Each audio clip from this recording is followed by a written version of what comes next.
Chapter 1. The Beginning of the Nightmare. It's finally here. Saturday, April 18th.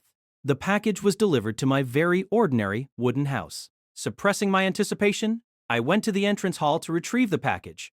Of course, if the contents were just some apples from a farm, I wouldn't be so hyped up. There is only one thing that can excite me this much, and that is porn. Porn magazines. I didn't expect the huge amount of porn magazines I ordered on the internet last night to arrive so soon. This was so touching that I was on the verge of tears. To be able to buy porn magazines without being seen, the world sure was convenient. Global warming, air pollution, although civilization was currently causing considerable damage, we humans should be thankful for its progression. I, who had received the package, couldn't help but think of something. Speaking of which, isn't the box too big? The box almost covered the entirety of the entrance hall. Even with both hands, I couldn't budge it in the slightest. If it was just porn magazines inside, then this would be a total overkill. Moreover, the box itself was suspicious. Why is there even polystyrene foam? When did they start shipping porn magazines as if it was fresh food? But I have no way of knowing since this is my first time ordering online. Certainly, Amazon must do it this way. Anyway, I should open it before my sister Manami comes home. I hurriedly opened the box. However, inside the box was a girl's corpse in undergarments. Letting out a sound which could not really be described as manly, I took a step backwards. Hey, what's with this bizarre scene? Where's the camera? Looking around, I couldn't find anything resembling a camera. After waiting for a moment, there's still no sound of frightened success, which the host would normally say while moving the reflector away. My heart was beating dokin furiously. No doubt this girl was already dead. Her whole body was in tatters. Just looking at her would give you the chills. Calm down. I took a deep breath, filling up my lungs. Don't be scared. Don't be scared. I have already seen it once. Long silver hair, gorgeous white skin that lacked vitality akin to that of a whitefish, acorn-like eyes void of light, and a pair of aquamarine pupils. Although her chest wasn't big, she was slender. I considered her waist, which emphasized her curves, caused her to look very seductive. There were also innards sticking out of her stomach. Inspecting carefully, one could find that she was breathtakingly beautiful. If we ignore the fact that she is dead, what's left is a hard-to-find beauty. A corpse. A genuine corpse. Just give me a break already. While thinking such, I closed the box. Anyway, what should I do next? Such a troublesome question. And in so-called moral lessons, they don't teach how to deal with a corpse when one is sent to your house. Still, there's no other way but to think about it. Among the options available, this was one that was the most reasonable in case of accident. My life will enter the bad end route. I have decided, first of all, I will call the police. For a second, the fact that I might look guilty entered my mind. Still, there is no other choice for me to choose from. Even if I want to hide a corpse, the house has limited space. Of course, burying is also out of the question.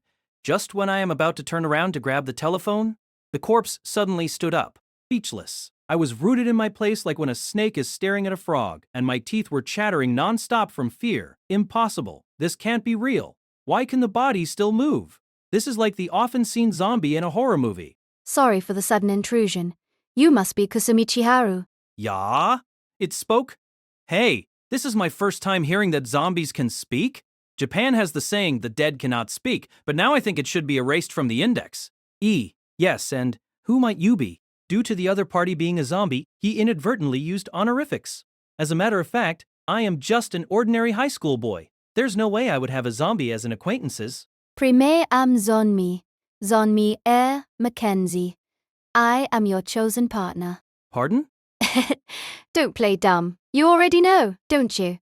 I won't disappoint you for choosing me as your partner. Displayed on Zombie's face was an innocent smile. Calm down. The flower-embroidered undergarment is too much. I need to calm down first. Then again, looking at your name, Chiharu, I thought you were a girl. I didn't expect you to be a boy. People often say that, but my parents want me to be a considerate and calculating person. Not in my wildest dreams did I imagine that one day I would hear a zombie say my name, while I was thinking. Please, don't look at me. This situation is just too abrupt. Zonmi's cheeks were flushing red as she shrieked. A moment ago, Zonmi was still acting composed. I couldn't help but panic at the sudden change of attitude. Whoa, what was I thinking? Just because I saw the name Chiharu, I assumed that you were a girl. Wait, what? Seeing Zonmi, who was embarrassingly trying to conceal herself, I finally realized the current situation. What? Isn't this like a romantic comedy? Too bad that I can't be happy in a situation like this. How could I be happy when the half-naked beautiful girl has her innards spilling out? Although I don't know anybody who likes this, they definitely exist. However, this development is a century too early. T, the clothes. Quickly give it to me. Wait, why are you staring, you pervert? Boo! Being called a pervert, this is very disturbing. Even I'm not interested in a zombie. Because I don't want to dirty my clothes, I picked the most ragged one and gave it to Zonmi. Speaking of which, why is this zombie being sent to my home? Moreover, coming here wearing only undergarments. Zonmi, who was picking up the clothes, said, "What is with this? It's all worn out," while putting it on. Incidentally, the feeling felt when you see a girl wearing a loose t-shirt wasn't evoked. The reason was because she was a zombie. Anyway, her putting on the shirt saved a lot of trouble. I didn't know where to direct my gaze. This is not because I found Zonmi's body to be attractive, but rather due to the fact that the indescribable innards were sticking out of her abdomen. To be briefed, I have something to ask of you. What is it? If it is something trivial, I will send you flying. Who would ask that kind of thing? A perfect situation. In front of the round table in the living room sat a zombie girl. Puzzlingly, I served the zombie some tea. What the heck am I doing? What brings a zombie like you to my house? I inquired for an explanation. Speaking of which, what is with that partner thing? The reason for Zonmi drooping her head down and clenching her fist tight was unknown. You have spoken the unspoken. Eh? Done me. Yes? My name is Zonmi, a proud ghoul Zonmi. Please don't group me with those inferior zombies. The slow-witted me had just realized the current situation. Basically, I had stepped onto a landmine, so it is like this. Zonmi is actually not a cool beauty, but a dead beauty in a sense. I take back my words. Eh? How should I say it? I am truly sorry, Zonmi-san. So, what should I call you from now on? Just Zonmi is fine, Chiharu. I hope we could establish our relationship as a monster tamer and his partner. Oh. Thus said, answer my question, Chiharu. Hi, said the lightly humming Chiharu. You were chosen as a monster tamer because you harbor exceptional talent. I am here to educate you to become a top-class monster tamer. It is not too late to master the English language in 1.5 days. I am not some nasty salesman. Calm down. Monster, think rationally. Those kinds of children's stories, it can't possibly be true. But what about Zonmi in front of me? Her existence completely defied common sense. Everything had exceeded my expectation. What to do? At times like this, I should call the cops first. Rest assured, although you are just a snotty-nosed kid of a monster tamer, if you have me, it will be a breeze. I will make you the #1 monster tamer, the lord of all monster the Mao. I haven't said a thing about wanting to be a monster tamer, let alone Mao. Don't just arbitrarily strike up a topic on your own. Don't worry. There's no need to panic since you don't have the right to refuse in the first place anyways. What do you mean? The only race capable of being monster tamers are the humans, but those with talents number no more than thousands. About people who have contracted with monster, all of them are accomplished people in the society. It is not exaggerating to call it having a huge influence on the race. Tamer's selection, when I heard that Chiharu chose a zombie, we leapt in joy. Some seem to have even ascended to heaven. It is as you hear, Chiharu. This is not life-threatening at all. If you don't accept it, a war will break out between the ghoul and human race. Please consider it. What is this? A war between ghouls and humans? Though it sounded unbelievable, Zonmi is here right in front of me. It wouldn't be surprising to have other races than this. This possibility couldn't be ruled out. But, monster? That kind of suspicious job, no way in hell I would do it. I also didn't expect to choose a zombie as my partner. Therefore, sorry, but I do not believe that story of yours. Please don't bring it up again. It is as stated. Even if it is my fault for choosing this, even if a lot of people lose their lives, it is not all on me to blame. Although saying it like this sounds unreasonable, there is no one out there that can reproach me. So it has come to this. Then will you still say the same thing after seeing this? Zonmi, pulling out an apple from God knows where, switched on the television. Currently broadcasting on the daytime news program was a live broadcast. The news reporter, while holding onto the microphone, hurriedly reported. From the broadcasting caption, it is in Kanagawa Prefecture, Yokohama. That place isn't that far from here. On the screen, a gigantic octopus is rampaging about. Ari! I thought I just saw something strange. I squinted my eyes. Once again I looked at the screen. However, it seemed I am not mistaken. Zonmi, what is that? Sea monster Kraken. From the looks of it, the contract with a monster tamer failed. So that's why it is running amok all over the place. Not quite delicious, it seems. Not long after, the scene shifted to the residential area. Due to the appearance of the creature, sounds of lamenting could be heard everywhere. When did Kanagawa fall into chaos like this? Hey, Zonmi! The houses are being plucked out like bamboo shoots. How can this not be serious? Please calm down.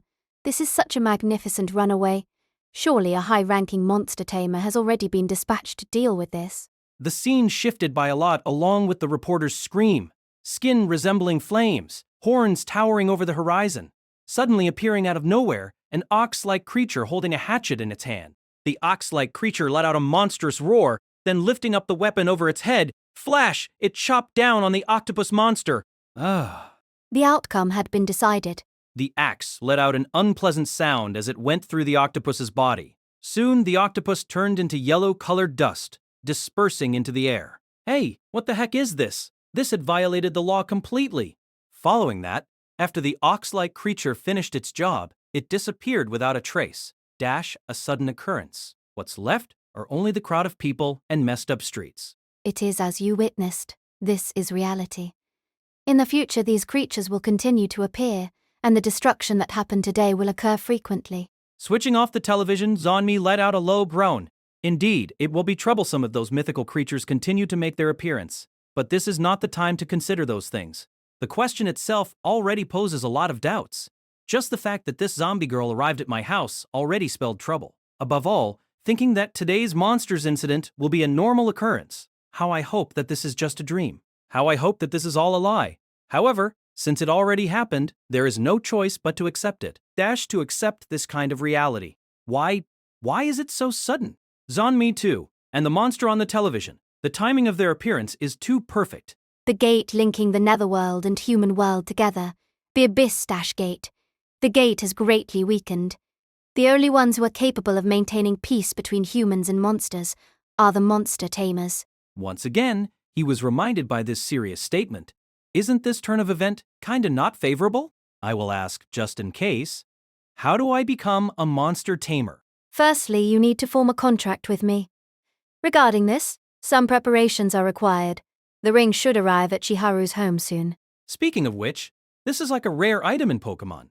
While he was considering this all over again, the doorbell rang as if it had already been predetermined. Yeah. It seems the ring has been delivered. Then let's perform the contract. I understand, so stay there. After placating the excited Zonmi, I went to the door and unlocked it. Were the delivery guy to see the house, he would be at a loss for words. What is with this perfect timing? Seems like it is true that the ring is being sent via the express delivery. Lightly running over to the entrance. What was sent compared to the coffin Zonmi emerged out from it is very small. Truthfully speaking, I had no idea about what was happening up till now. There were many questions I would like to ask, but here I will form a contract with Zonmi. From today onwards, I will be a monster tamer. Even if this is the Ice Age, I would also like to refuse. This kind of job is really dark. Chiharu. I turned around towards the lovely female voice. Standing there is Zonmi. What is with that shocked expression? Don't just suddenly speak from behind me. Damn it, even if I know it already, this is still too surprising. Although it was better after putting on clothes, the zombie girl Zonmi's attractiveness hadn't changed one bit. This was really life-threatening. So the ring has arrived? Apparently, yes. Then quickly open it. Care if I open it first? I don't mind. Displayed on Zonmi's face was an expression full of delight. Why is she so happy about it? By the way, how in the world could forming a contract with Monster can make them happy? Even if I don't understand, isn't it all good if that can make others happy? Subconsciously, he was pondering over the matter. Chiharu. What? For your information, I haven't decided to be a monster tamer yet. Furthermore, I don't completely trust you yet. It seems that before Chiharu can become a monster tamer, I need to discipline you from the start. What are you saying? At this moment, I recalled something important. In Zonmi's hand are the porn magazines he ordered online yesterday night. Wait. You are mistaken. Such perfect timing. Zonmi's eyes, which are already like a dead fish, gradually lost its light. What am I mistaken about? You nymphomaniac? In an instant, Zombie's clenched fist came flying straight at my chin. Ah! If only she is not a zombie.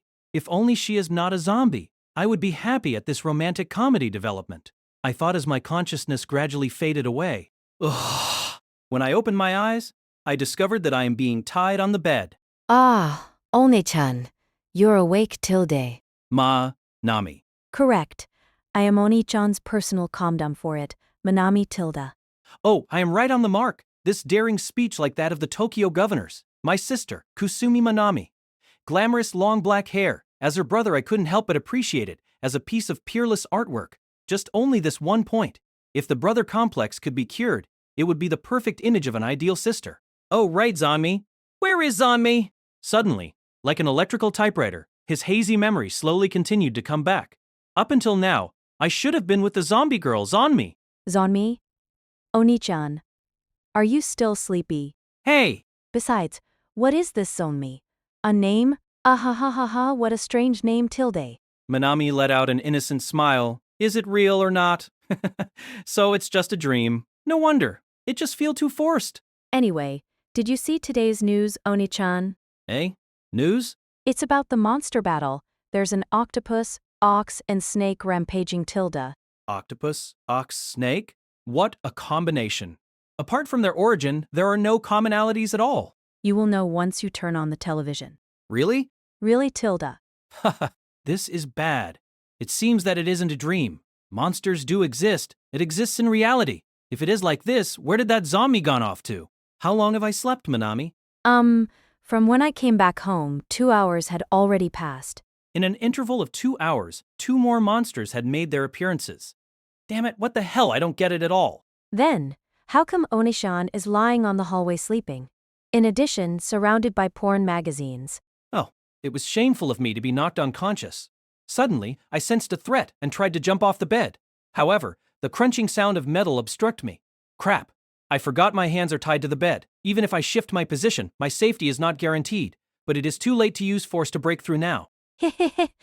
It is futile tilde since I have already restrained the whole of Oni-chan's body. Oi, this is going overboard. Please answer my question first, Oni-chan. Has your head become muddled from all these porn magazines? Are the age contents that interesting? And no idea. I am in deep shit. In fact, he hasn't read it yet. As a result, he doesn't know how much of H contents there are. At least please tell me what is inside. You can only play dumb for now, tilde, since I have these hostages. Don't tell me! In my mind, there is only one possibility. Since are there any others? There is only one thing second to my life in this world. The only possible answer is porn magazines. For a school life devoid of youth, to a high school boy, a porn magazine is above everything else. The so-called Holy Bible of youth. Please answer me honestly, Oni-chan. Have you become muddled head because of porn magazines? Needless to say that all of my answers till now are true, just that how to explain about the Zanmi's arrival, I don't think Manami can accept it. Moreover, even if I come up with a reason to gloss it over, I couldn't think of an excuse for the porn magazine's part. I am currently in a pinch. Please! You can do anything you want, just spare the hostages! In the end, I could only plead for it like my life is on the line. Don't tell me there are other ways. Since Oni-chan said so. Really? You decided to give it back to me? I understand. I will release them tilde however. I will release only the sister incest-related porn magazines. Isn't that the worst? Of course. Housewives. Female teachers. Oni-chan really has bad taste. These are unhealthy for you. You have already deviated from the path of a proper human. This is too much. Too much. Speaking of which, for my sister to think so is more outrageous. Sorry, Oni-chan. Actually, Manami already understands. Looks like Oni-chan is restraining himself, so as not to walk the wrong path. No worries. This is also partly due to me. Let Manami take responsibility for this. First I need to escape, but once again the relentless sound of metal crunching obstruct my path. Whoa! My right wrist quickly moved up. Idiot? No need to panic. We are all Tokyo residents. Ruthlessly, the sound of wailing could be heard from the Kusumi's household. XXX concurrently on the other hand. A place situated between the netherworld and the human world. At an ancient city in the barren wilderness stood a pair, male and female. The man donning a black suit kneeled, saluting a masked female sitting on a throne. The masked woman let out a slight laughter, then proceeds to speak. The man called Karari sensed a chill down his spine. At present, officially registered monster tamers numbered approximately 1,000. In the case her words are true, then the new members applied this morning amounted to half the total. This is quite messed up. Originally, to train a monster tamer, at least 2 senior tamers in 3 years' time are required. Don't tell me the upper echelon let out the fact that monsters exist in this world. This can lead to a dispute between monsters and monster tamers. Among the new cadets, there is one that required attention. Kusumi Chiharu. Human or monster? In the end, which side will he choose? This is becoming more and more interesting. The face under the masked woman broke down. Chapter 2. Make a contract with me. Afterwards, information about the monsters had spread throughout the world like wildfire. Even the news had been reporting about it non-stop. Simply that, these things had been repeating for countless times already in the world. Up until now, there was no major impact, because each time a monster caused trouble, another monster promptly appeared to beat them. In Zanmi's words, she claimed they were seasoned monster tamers, maneuvering in secret. Nevertheless, after Zanmi arrived, there's no other news from her. Even the contract wasn't formed. 2 days had passed since that day. Sunday?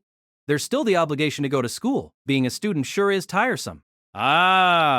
Will monsters show up in this city? Calls of greeting rang throughout the classroom in early morning. The person besides me who was spouting nonsense, Sakamoto Yuhei. Though his name sounded like that of a handsome male performer, his appearance was just above average. He is in a competition with me on the whether whose number of years without a girlfriend will last longer. Up until now, the result is still undecided. Oh, I have never expected you to have this kind of suicidal tendency. Idiot, that's not it. How could I die a virgin before graduating? Don't regret your own words then. Putting more importance in his own desires rather than his life, this Yohei is great. What is frequently presented in movies? It's girls being attacked by monsters. Here, I would heroically rescue her. There is no other way easier than this to hook up with a girl. Just rescuing a damsel in distress. How could you say it is easy? To have this spoken? It seems Japan is too peaceful. It is just a simple matter. Eh? Chiharu, do you know about the monster incident? Monster incident. The moment he heard this word, he screamed out inside his heart. It is circulating in the online forum. A monster that can overthrow another monster. It must be capable of being controlled, it seems. They need to receive training under monster tamers to be able to do so. Oh, so it is like this. So cool, those monster tamers. They could send those SDF freaks flying. Though my face didn't show any interest, but in actual fact, I was very shaken inside. What if monster tamers do really exist? I almost became a monster tamer because they said I got talent. However, where had I gone wrong? It's also hard to accept the fact that Zanmi disappeared in front of me. Why do I want to become a monster tamer? Of course it is to hook up a girlfriend. Isn't that a bit too blunt? Thus said, Chiharu. Let's go capture some monsters after school. Hey, wait a bit. How come it becomes like that? What? To be a monster tamer, a monster partner is necessary. Don't say it naturally. Do you think you can partner up with a monster? No problem, my family owns a butcher shop. There are plenty of rotten meats I can use to fish them up. Dragon Quest! Seriously, don't mix game and reality together. Moreover, according to Zanmi, a contract and a ring is necessary. This is like the Pokeball in Pokemon. Speaking of which, does his house sell good quality cheap meat? If so, I will give it a shot. But do monsters will really form a contract from this? As I was wandering in thoughts, the female homeroom teacher, Moemi-sensei, had already entered the classroom. It's homeroom time. Following the teacher's words, the clamor died down for a moment. Whoa! In the next instant, the classroom atmosphere was enveloped with air of excitement. Oh, oi, Chiharu! Did you hear that? This is so hard to believe. My hands and feet are shaking non-stop now. What private school is the person from? Isn't this like a development in Galgame? I am also surprised. Being in the same state of mind. Indeed, it's strange for our school to have transfer students. Regarding the junior and senior division of Seiran Private Academy, it's rare even in normal schools, not to mention entering halfway through the term. Bishojo, Bishojo, Bishojo, not knowing when the entire classroom started to shout out the word Bishojo, Bishojo, Bishojo, Bishojo, Bishojo, Bishojo. This is just too much. What should I do if it turns out to be a boy? Having a female transfer student, it is not that simple like in the world of manga or anime. Being behind the trends, Seiran Private Academy had just changed to a co-ed school recently. The number of females were overwhelmingly small. Comparing the ratio between male and female, it would be roughly about 9-1. Were the school a whole-boys school, they would have given up their hope long ago. But in this kind of environment of Seiran Private Academy, the place had become a den of testosterone. Wait a bit. Just now, why did it sound so familiar? Bearing the whole class expectation, a silver hair and sapphire-colored eyes girl entered, an uptight face reminiscent of a painting. Legs and hands similar to those of a model, like an otherworldly being, a complete beauty. Contrary to the previous uproar, the classroom was surrounded by a solemn atmosphere. Absolute silence. Truly an absolute silence. They were all mesmerized by the transfer student's beauty. I am Zonmi R.M. Mackenzie. Please take good care of me from now on. Zonmi introduced herself with a cold and indifferent tone. According to his memory, Zonmi she has a pale complexion and a hard-to-describe object protruding out of the stomach, which wouldn't be surprising if it is considered 18+. But at present, what's standing in front of him is a human. Furthermore, a dazzling beauty. Am I dreaming? What in the world is this? This guy. What did she say on the first day of school? She should be able to differentiate between what should be said or not. Still, what about if it stimulates those masochistic guys? Looking besides him, Yuhei assumed The female homeroom teacher looked at the classroom saying, Here! Sensei, the seat besides mine is empty. Yoei quickly sprang up and said, Do we have empty seats left? Oi! Are you joking? Isn't it me who sits next to you? This guy, what conspiracy is he planning? Not good. I have a bad premonition. Sensei, Chiharu here stole his parents' account at a young age ordering H magazine online. An undisciplined person. I suggest him to quit school. I have been accused? I was sold out by a friend? That's rude. I'd only bought it once. Moreover, I had lost. Consequently, those books were thrown away by my sister.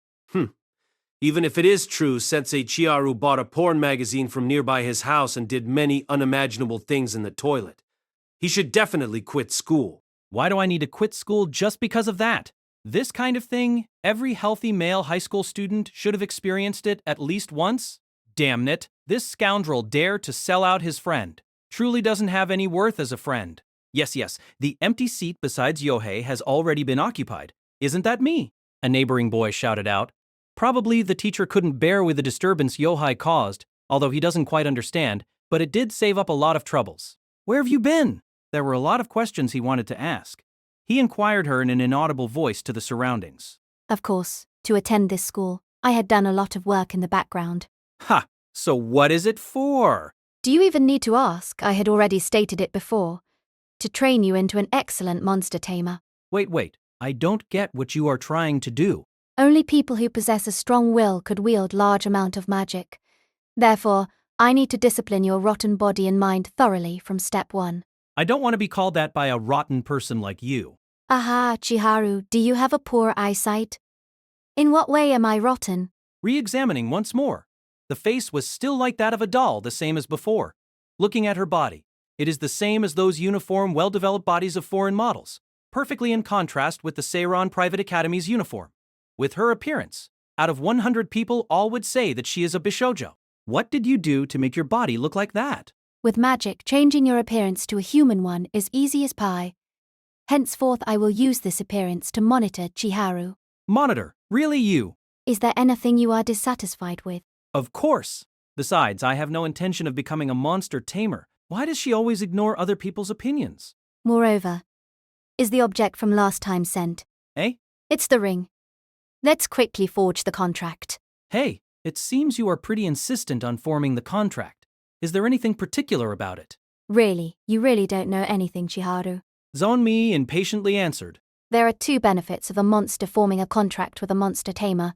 First is the magical supply. Through the contract, the magical power accumulated in the tamer's body will be sent to the monster. For monsters, magic is like their lifeline. Not only can it boost their power, but if the magical supply is exhausted, maintaining a human appearance is impossible. The other point is summoning. To be exact, this benefits the tamer. By using the ring as a medium and chanting, tamers can summon the monster whenever they want. Without summoning the monster, there is no way for the person to protect himself. In other words, me supplying the magic stored in my body to Zonmi would heed my summon any time. Basically, it is as said. Like Basically, it is as said. Like the Imperial Summon in the Kamakura Bakufu Shogunate period? Well, there's no way for him to know even if there is magic power currently produced inside his body. It's a shame, but there is no said ring being sent. It's not lost either. So it's like this. How strange. As the conversation proceeds along, morning class had already ended. Truthfully speaking, what the teacher had said didn't seep into his head. However, there are no big issues now. Just in case, I better ask you, hey. Excuse me, where is Kusumi-san? Amidst the classroom full of males came a clear voice of a female. Looking at the owner of the voice, it is my childhood friend, a model-like appearance with the pair of eyes as her selling point. Long orthodox-type ponytail tied by a ribbon draping behind.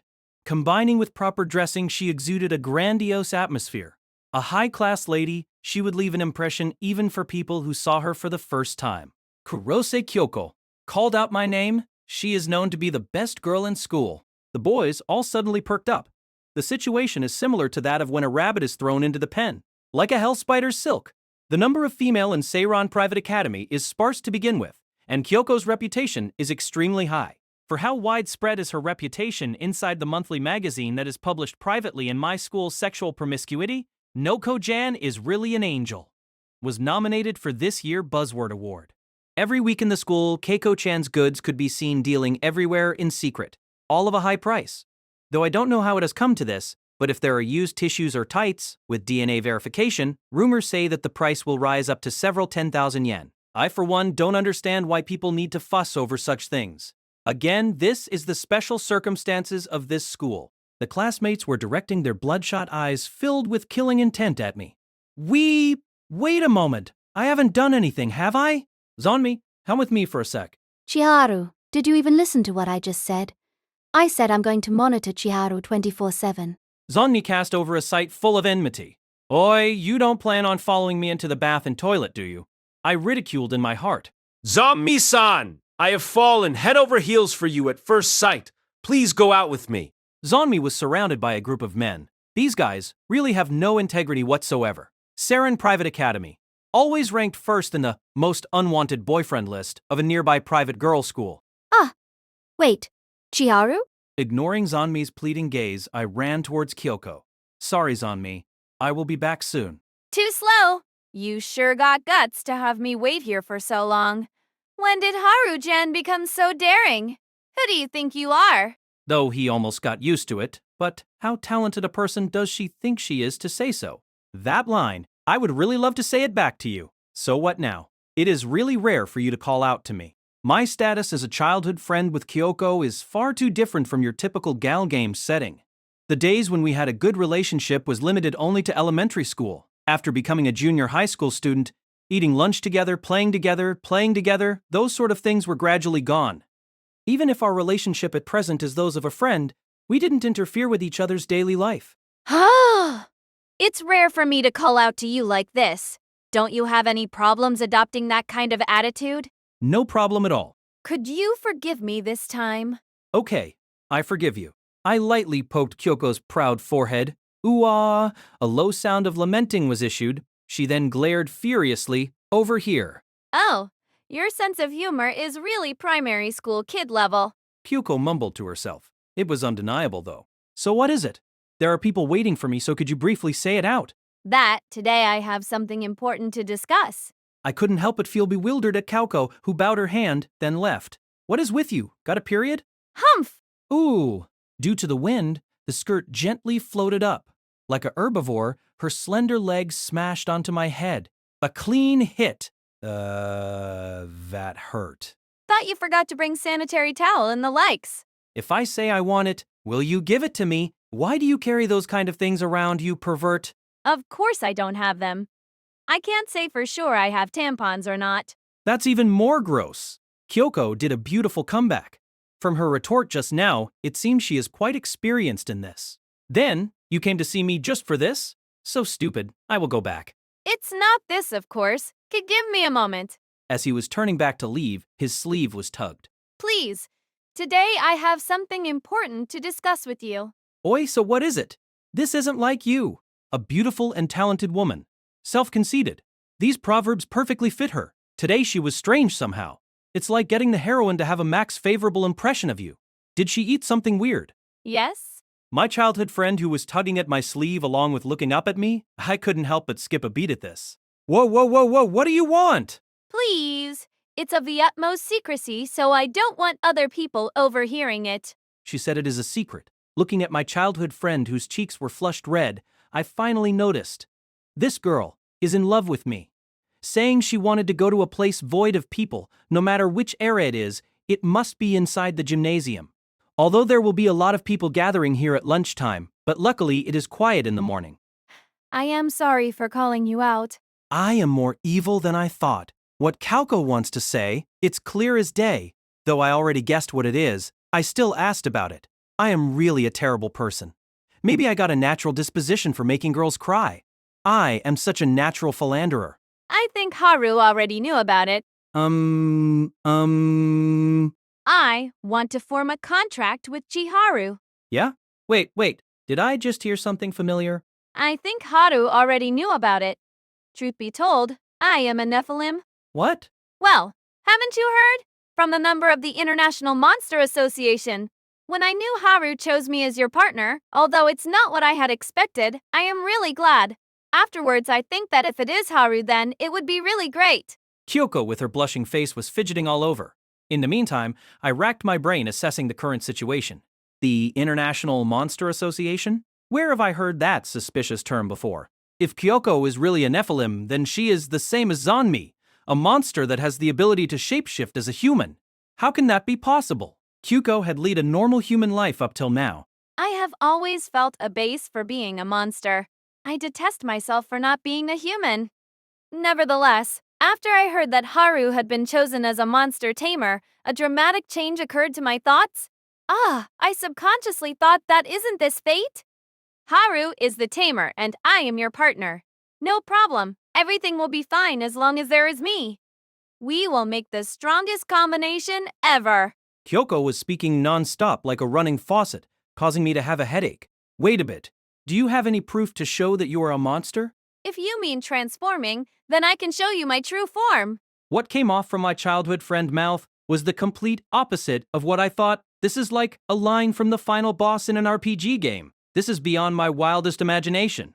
That's so? Then mind changing for me. I still can't believe you are a monster no matter what. Oi, there's no way I can do this in the public, right? Absolutely impossible. It's embarrassing. Please bear with it. I beg this of you. Yes. Though the reason for why Kyoko is blushing is still unclear, but I still want to see what kind of monster you are. Furthermore, this helpless look would kinda make people feel relieved. I understand. Then let me undress first. Haru, turn your head back. After I turned back as she instructed. Clothes? Why clothes? I wonder why. But the answer suddenly popped out in my brain. Kyoko said that she is a Nephilim. That means her transformed body would be much larger than the current one. It could rip the uniform apart. It seems I have no way out of this. Wait a minute. If a monster appeared here, wouldn't that cause the school to fall into chaos? From the news some days ago, the image of the scared citizens when facing the octopus appeared in his head. Wait, that just now doesn't count. As I turned around, I was rendered speechless. Undergarments. What is in front of me is a set of undergarments. Apparently Kyoko was in the middle of undressing. She was currently going to take off her undergarments. From her spilling breasts, it could be seen that it wasn't really that big. Saying it as currently in a developing state would also do. Back to the topic, she is still wearing that cute laced panty. She hasn't made any progress from primary school at all. Wait, this is an aside. As Kyoko was screaming, What are you guys doing? Zonmi had descended from the sky. This is not due to me hallucinating. Zomi was holding on to an umbrella in her right hand. This girl had gone overboard. Since childhood, everyone dreamt of jumping off from a high place with an umbrella in hand. This was being realized by Zonmi, who was jumping off from a window on the 3rd floor. Ruefully, Zonmi was lightly fluttering in the air, like a strand of hair being blown by the wind. Such a graceful movement. What kind of trick did she use to achieve this? What are you doing, Nephilim? Zomi called Kyoko a Nephilim. So Kyoko is really a monster. Who are you? Why are you here? Why, you ask? Because I am chosen as Chiharu's partner. It's a given that I should be by his side. Partner. You liar! It's clearly me who Haru had chosen. You dare spout nonsense even now. It's useless to try and trick us. Zonmi looked at Kyoko, who was only in undergarments with a penetrating gaze. So that's what happened. So it is this kind of situation. It's not strange for Zonmi to be mistaken, although it's not other people's business. It's not like that. It's because Haru wants to see it no matter what. That's why I stripped. Although it is the truth, why do I get a hunch that this will invite misunderstandings? Both eyes of Zonmi began to be devoid of light, no difference from a dead fish eyes. Chiharu, is what the Nephilim said true? Yes, it's the truth. After I answered this, Zonmi deliberately gave off a cuckoo sound as she ferociously glared at Chiharu. So Chiharu is this overjoyed over the Nephilim's naked body Tilda, to the extent that he even forgot our contract. I will separate you from that woman right now. Wait, it's a misunderstanding. I only wanted to see Kyoko's true appearance. Even though I'm telling the truth, it seems it has backfired. Fu. So, Master, you say you aren't satisfied by seeing the Nephilim in underwear, so you wanted to see her stark, naked body? Haru. Is that so? That's wrong, idiot. How'd I say it? Could it be that not only Zonmi, but Kyoko too is having a misunderstanding? Don't try to deny it. You pervert tamer obsessed with eroticism that forgets his obligations. Die! Strike. Zonmi's umbrella impacted on my forehead. Shit, again? She's done it again? What a deja vu. With a disgusting feeling as if she had rattled my brain, my vision became white for an instant, then turned red. It seems my head is bleeding somewhere. Like that? Sprawled on the ground? I didn't lose consciousness. Gay. In this world, I don't think that there's such good timing. Shit. If it was like that, I should have beautifully fainted from the start. At least, that way I wouldn't have to suffer so much. My head spinning, I strongly felt as if puking. That monster there. Look here.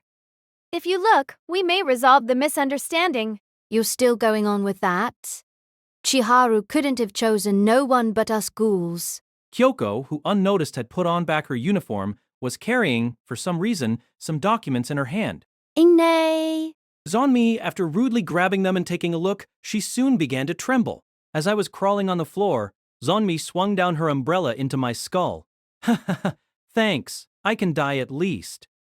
As I was losing consciousness, for some reason, I was grateful for Zonmi's nonsensical violence. Once I recovered my consciousness, I saw a very weird scene. For starters, it wasn't my room. Pure white sheets, long and narrow light tubes. Around me, something similar to a thin curtain delimited what seemed a private space. The infirmary. Though it's not a place I'm familiar with, it seems I'm at the infirmary. Have you woken up? When the thin curtain opened with a light sound, I saw two faces I recognized. They were Zonmi and Kyoko. As soon as I saw their faces, I recalled in a flash what had happened before. My guts started to roar. It was as if my entrails were boiling. Zonmi, I'm mad. Why, pervert? Don't come with that. What would have happened if I died? Don't worry, Chiharu. You won't die from something like that. The heck you say? Once I asked that Zonmi, without even batting an eye, started to tell me. Humans able to become monster tamers have over-the-top resilience, because, in the end, they can use the magic power they generate inside their bodies to heal. Know what I say? Have you suffered in the past any serious wound? Maybe. Now that you say it, that's right. From the time when I was a kid, my wounds have always healed faster than average. Sadly, starting with my sister, I've been subjected to more nonsensical violence than average. And that's why my body has gained resilience, or that's what I thought. Though, if I think about it, that has no scientific base. Irm, wouldn't it be better to explain things to Haru ASAP? The one who interrupted like that was Koko. I don't know how much time I've been unconscious, but surely the first term has already started. I'm grateful for Koko's worrying. Before that, Chiharu, I want to ask you something. The International Monster Association, the IMA, do you know about it? Nope, not in the least. Or, to be correct, I didn't know any more than what they've told me until now. I suppose. So it's like this. The reaction seemed like a mix between shock and bewilderment. Is it so bad that I know nothing? Firstly, how did you choose us? Because there's no doubt about that. Wait a minute! I don't remember having chosen neither Zonmi nor Kyoko. I mean, I didn't know from the start about any election. What election? At last, I was able to ask the question that had been bothering me since the start. It seems that's the source of our disagreements. Didn't you receive a mail from the IMA? Every rookie tamer shall choose from 3 compatible monsters, Which one will be his first partner? Male? Male? Now that I think, there was something like that. When did it happen? I think it was not long ago. You received the mail. Well, Haru, what did you do with it? Since it seemed too shady, I deleted it and marked it as spam. Have I said something so weird? So that's it. If you deleted it without answering, I suppose they sent you another one, but how bad? You had it blocked. Isn't that irregularity the source of this mess? What do I do? Now how will I explain it to Papa? Wait a minute. I don't get it. Why in the world does it seem I've done something bad? With a grave tone, Zanmi let out the bomb. Summarizing, we are in a situation where you have to choose between me and the Nephilim. Is that a problem? It's a very big problem. Rookie tamers like you can only make a contract with a single monster at a time, and as I said before, the contract with a monster tamer is essential to the monster's social status. You could completely ruin the reputation of the clan you don't choose. Ning, at that moment, I realized for the first time its true importance. Zomi had assured at the beginning that, were the pact cancelled, it wouldn't be weird if war started between ghouls and humans, and since that's probably also the case with Kyoko, if I make the contract with Zomi, will war start between humans and Nephilim? Who will you make the pact with, Chiharu? Said Zanmi, looking disdainful at me. Of course Haru will choose me, right? Told Kyuko, her eyes full of uneasiness. Eh? After all, Haru has seen my panties. That's why, take responsibility and make the contract.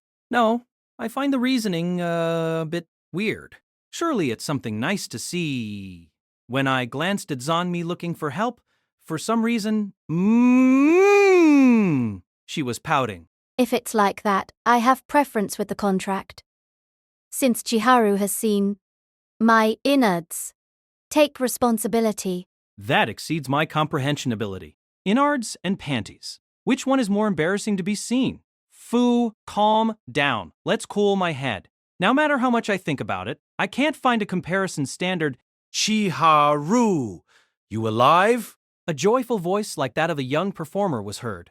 Suddenly, through the infirmary door entered a guy with a familiar spiky head. It was no other than my buddy, Yohei, like sent from heavens. Today may be the day I'm grateful for his existence. Sorry, it's time for calculus. Why, Chiharu? Haru! Hey, let's go, Yohei. What happened, Chiharu? Aren't you a bit too lively? Hey, what are Zonmi-san and Kalkotan doing here? Iwa! Ouch, it hurts. What happens, Chiharu? Let me go! Pulling Yuhei by an ear, I quickly got out of the infirmary. It was close. A little bit more and I couldn't have avoided an irreparable disaster. At the same time, spying Chiharu and the rest from a faraway place, there was a non-human girl, clad in a bewitching negligee, a descendant of those said to be the most ancient dragons of the world.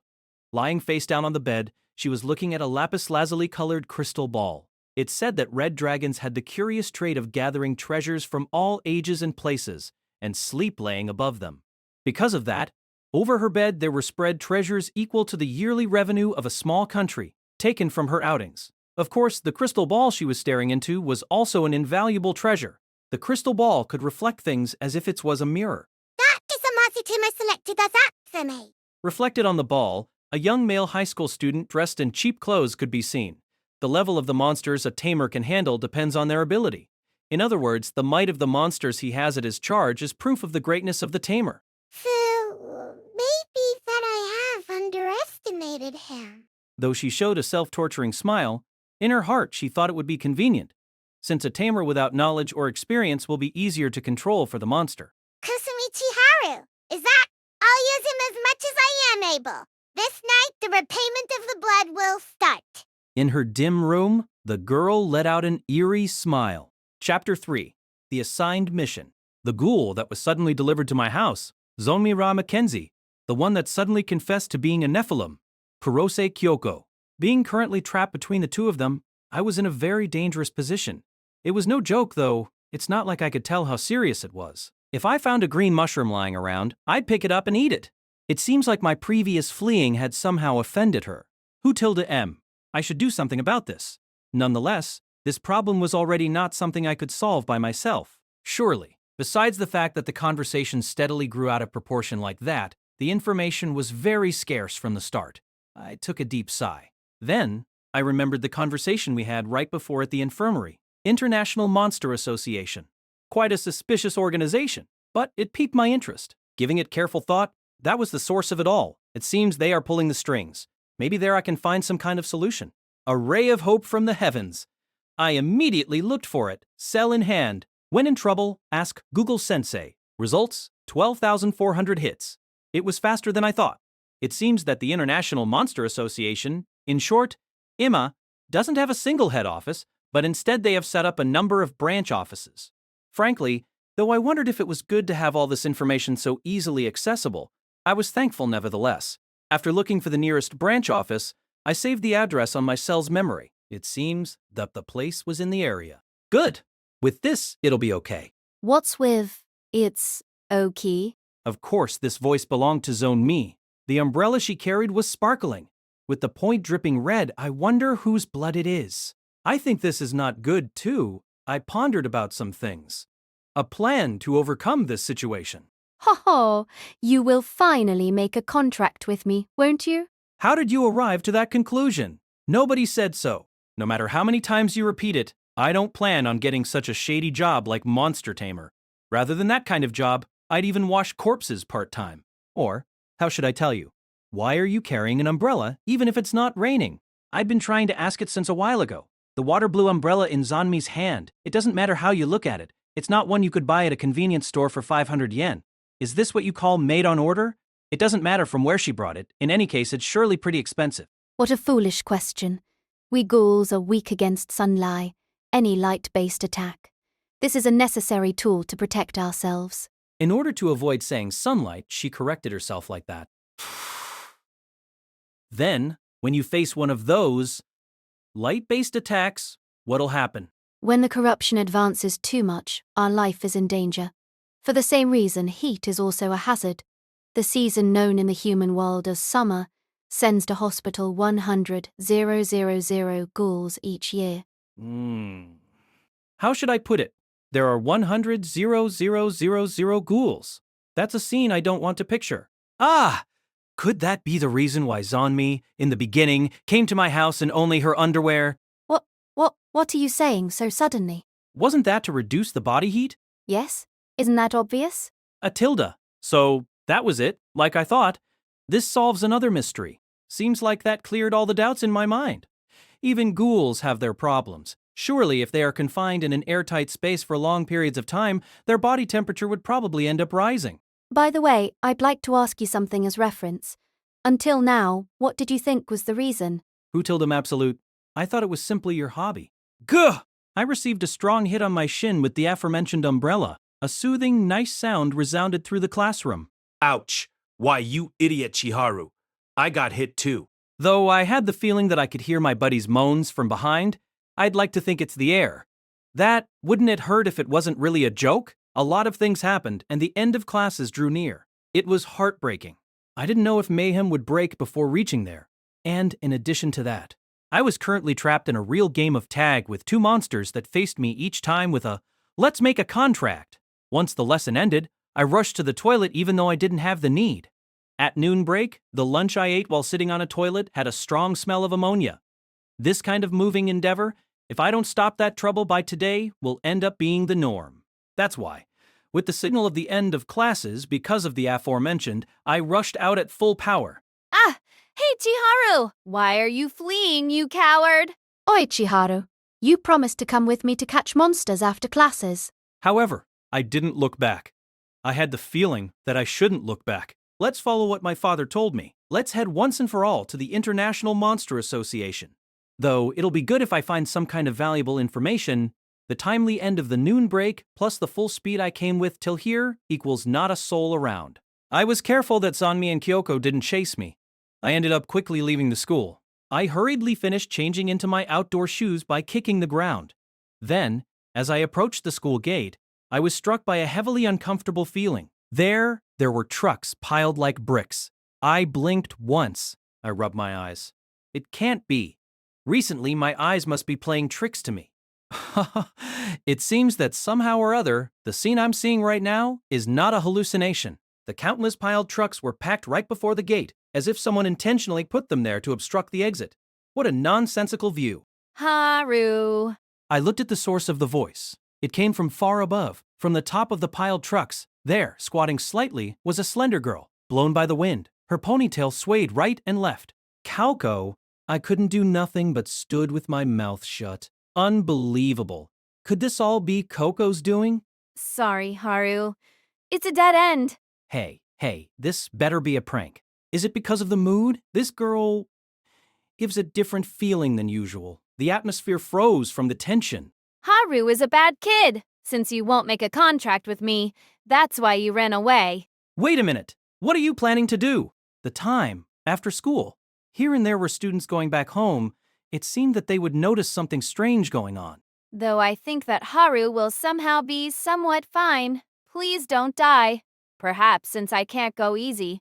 I'll obligate you to make the contract by force. Hi?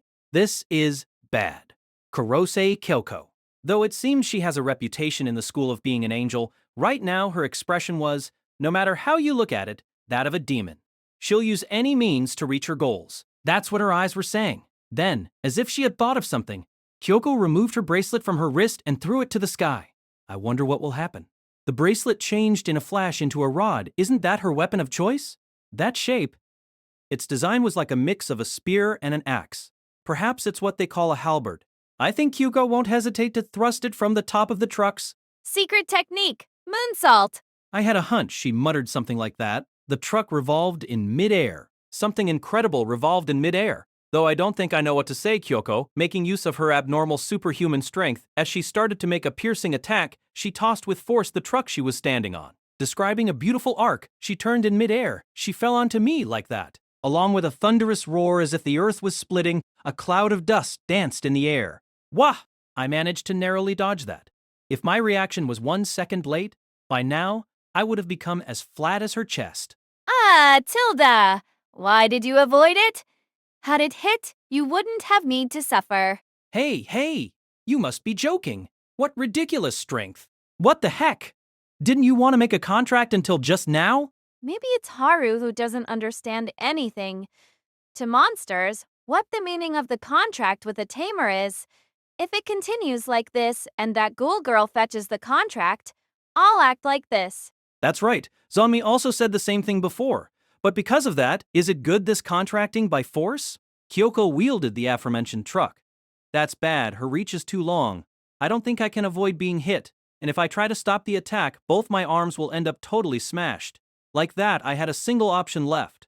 I kicked the ground and dashed at full power. Koar! A dull sound echoed through my bones. It seems like I couldn't avoid it by a paper-thin margin. It seems that my left leg ended up taking serious damage. I don't think I can keep standing very long. Sorry, Haru. I really didn't want to show such violent behavior. Why do you show me something like this, Coco? Or perhaps, could it be that it's bad manners to ask that? However, I couldn't help but ask. It's like that after all. Till now, I was thinking of Kyuko as a human. I don't know nothing about Kyuko as a Nephilim. While looking from above me, my leg broken, Kyuko told with a serious tone. Us, the Nephilim clan, while being from the giant tribe, are a heretic breed born from crossbreeding between humans and fallen angels.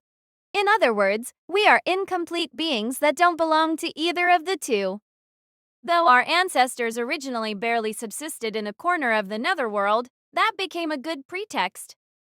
The persecuted Nephilim were chased off from their territory and ended up migrating to the human world. Really, to me, it seems like other people's problems. They didn't have any other way. When I was born, the Nephilim clan had been already chased out of the netherworld. That's why I don't know what the netherworld looks like. Neither monsters nor humans, we are in between. If, once again, we had a chance to regain our place in the netherworld, that would only be by making a contract with a monster tamer and attaining some achievements, although that's my father's opinion. Kyoko laughed bitterly. Somehow I'm absolutely pitiable. Kyoko shouldered the destiny of the entire Nephilim tribe. On one hand, I felt like I was under a kind of joke. About contracts with monsters, that much I understand. though maybe I noticed it too late. Well then, Haru, this is the finishing blow. You'll be sleeping soon. Fool! The wind blew. The truck was swung mercilessly. This time I definitely won't be able to evade. When I closed my eyes with resignation, You are truly a useless master indeed. silver hair gently brushed by the wind, a dignified appearance. Opening my eyes, a slender girl had stopped the truck with an umbrella. Zonmi! She was Zonmi. Had she blocked this forceful contacting? Her umbrella blown off to nowhere, her arm bent in an impossible direction with a snap? Hey, you? Is your arm okay? Don't make light of a ghoul. A wound of this degree is only a scratch. That's probably true. I don't think she's bluffing. I was holding back. Quickly, move from there.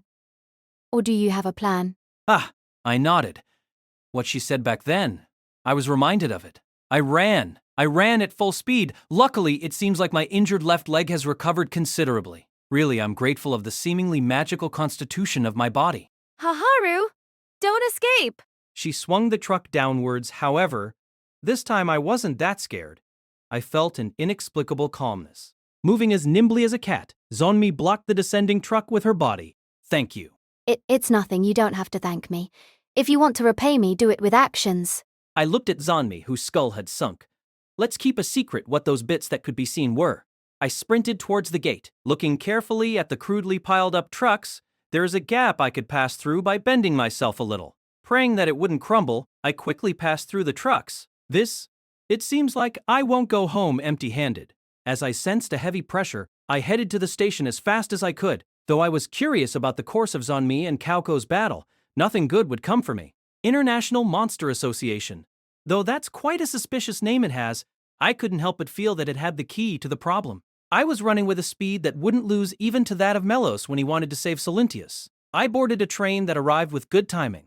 After reaching my target destination, I was speechless. If I thought that it'd be an easily recognizable place, there was the indispensable necessity for a Holmes dinner table, the local-based retail shop, Sakurazaka Butchery. Seriously, is this my hometown? Looking at Sakurazaka Butchery like the map told, it was a run-of-the-mill, tattered and inconspicuous building. It seems that the International Monster Association's branch office was located on the 3rd floor. Since I asked, I hope I can get some results. Filled with anxiety, I went up the stairs. While I was going from 2nd to 3rd floor, a pink snake appeared before my eyes. With its swollen belly, it looked like a never-before-seen species. Is this a monster? Twirling its tongue, it seemed to be saying, "Follow me," without words. What the heck? Could this be some kind of trap? But even if I worry, it can't be helped. As if following the snake, I passed through the door of the branch office. Inside there was such a mess that it resembled, for example, a so-called jumbled bedroom of a college student. There were so many books and documents scattered everywhere that it was difficult to find a place to stand. Taking a look inside, there was a person collapsed on top of a slightly large desk. It was a woman. She had long eyelashes on her narrow eyes, a well-proportioned nose, long, glossy, and slightly wavy fair hair. With an overall composed atmosphere, a person that gave the feeling of an unbelievably pretty young woman. You were, let's see, Chiharu-kun, if I'm not mistaken? That's right, but who are you? Though having one's own name disclosed gave a tinge of uneasiness, that much was crystal clear. Knowing my name, this person surely is somehow related to monster tamers. I'm Luca. Everybody calls me that. I'm the monster tamer entrusted with the protection of this area. It's fine if you call it a kind of recognition. The monster tamer that guards this area. I've heard that there are many IMA branches throughout the world. Could it be that each one has a monster tamer in charge of each section? This is the branch office of the International Monster Association, isn't it? Isn't the public information about it a bit too open? That's right. It seems like in the olden days they liked to be a little more concealed, but now it's different. Wouldn't you understand by looking at the situation outside? That's not something you can hide for long. How did the world end up like that?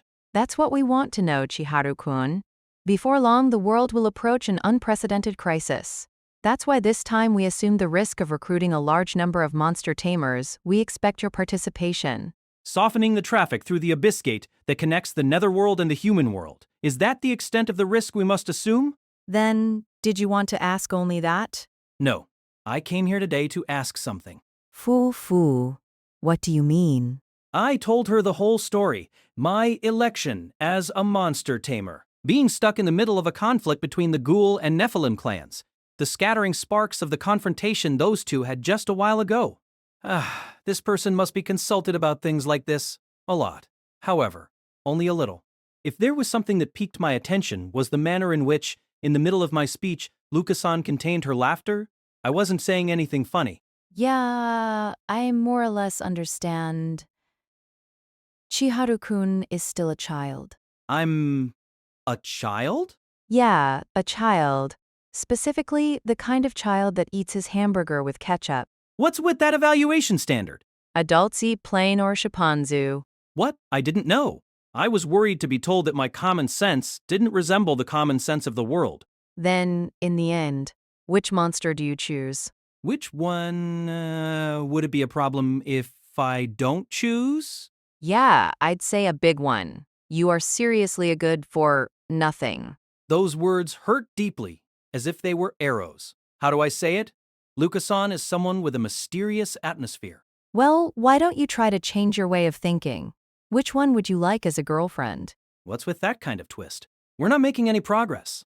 Concluding that, I tried to get right to the point. Frankly, I'd like that you taught me a way so that no one gets injured. Please teach me a way so that Zami, Kyoko, and I will all be happy. How sweet. Don't you think you are asking for something unreasonable? I suppose. There's one way. There is. Looking at her eyes, I understood. She's like Manami, someone born under the star of extreme sadism. Perhaps making fun of people is her only way to have fun. However, though it would be fine to teach you, there are conditions. Will you do me a favor? Luka-san let out a captivating laugh. Sincerely, even though I was annoyed because I felt like I was dancing on the palm of her hand, I nodded reluctantly. In short words, since about 3 days from now I want to go on vacation, I'd like you to guard this area in the meantime. Could you? You seem like a reassuring comrade. You see, since while I'm entrusted with this task, I don't have the chance of traveling afar. But wait a minute. Is it okay leaving that kind of serious duty to other people to do? Don't worry. It's a special situation. If something important happens like having to guide a newbie tamer, as long as you don't act unstylishly, that's fine. Be at ease. A newbie, tamer. Hey, I haven't agreed to become a monster tamer yet. Is that so? Are you ignoring what I say? I'll kindly give you some advice. As you know, newbie tamers have to choose 1 out of 3 monsters given that match their own aptitude who will become their chosen partner. Do you understand the meaning of this? What's the meaning? Right now, there are 2 monsters before you. Those 2 were both proposed as choices to you. As far as I know, should there be 1 other more? And that one has yet to appear? You should take that possibility into account. It seems that your misfortune has only just started. Don't say something ominous that seems like a line from a canceled manga. Though I was curious about the words Luka-san had said, I feel we should follow the track we were on for now. To guard the area while Luka-san is gone, I don't understand well, but should I try to ask Zanmi and Kyoko to collaborate for the time being? With my chest filled with determination, I left that place. I'm home! Zanmi appeared when I was changing out of my outdoor shoes at the entryway after returning home. On top of the worn-out clothes I gave her, for some reason she was wearing an apron, but it was okay. That's supposed to be a gag? There was a large knife stabbed into Zanmi's forehead. Hey, is your head okay? What? Zanmi raised her voice with her mouth open wide. What do you mean? I'm normal, as you can see. Don't lump me together with a pervert like you. No, it's not that. I mean this. Ha. I extracted the knife that was stuck into Zanmi's head. If I remember correctly, the one stuck on Zanmi's head was my favorite. I mean, how couldn't you notice that you had a knife stuck in your own forehead? When I pointed that out, Zanmi puffed her cheeks. It can't be helped, can it? Since us ghouls don't bear such an illogical system like what's known as sense of pain. She rebutted angrily. No, the sense of pain is something important. It's an important signal that our body sends us as an SOS. Though we could say that ghouls were seemingly immortal from the start. They have no need of such a function.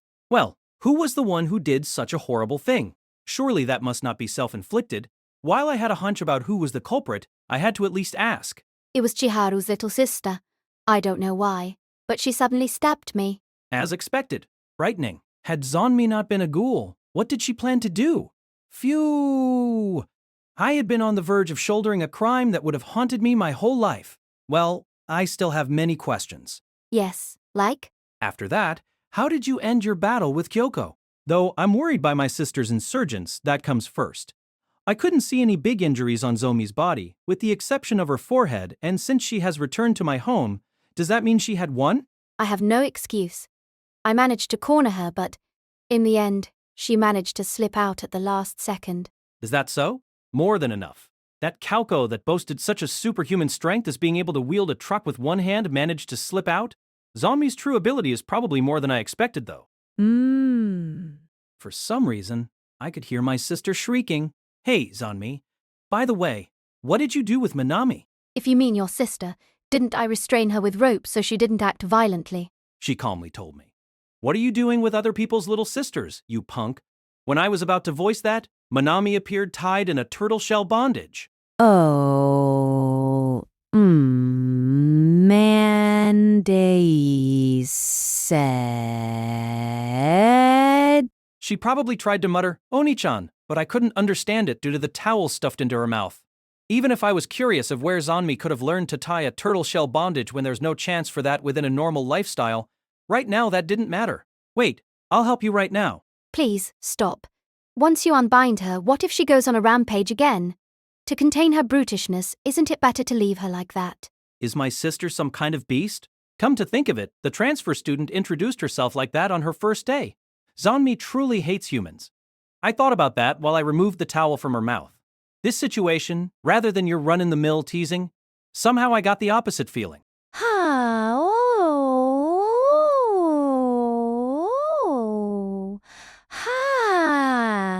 Oni-chan. Who is that? She didn't die even though I killed her. She's totally weird. She's totally weird. Calm down, Manami. Aren't you the weird one? For starters, it isn't ethical to kill someone. I don't know why, but I seem to be surrounded by people without a speck of common sense. Crap, now my head is hurting. You zombie girl. Don't get near my Oni-chan. Scram. I'm not a zombie. I'm a proud ghoul, Zonmi. Zonmi muttered a complaint? Of course she'd fuss over that. Well, about catching knives in people's foreheads, it's bad, okay? But she came all of a sudden and said I'll live together with Oni-chan. I won't allow that. Did you say that Zonmi? Yes, so that something like today doesn't happen again. At least until the end of our agreement. Don't leave my field of view. Certainly Zonmi could also help me with other things when going out of the house. I don't know when Kyoko will try to make a contract by force again. Listen, Manami, we don't have another option. Even though I don't want to go along with that, but the circumstances don't allow us to not live together. What? You have to cohabit even when you don't want to go along? There are some deep issues. Oni-chan, could it be that she's your sex friend? That's it. I won't allow it. I'll kill her. Oni-chan, untie me. I have to kill her. What things are you saying? Irk! I poked Manami in the forehead. Tilda. Oni-chan, how cheeky. For this, I'll whip you later 100 times as a punishment. As I expected, she has always been like this. Sit,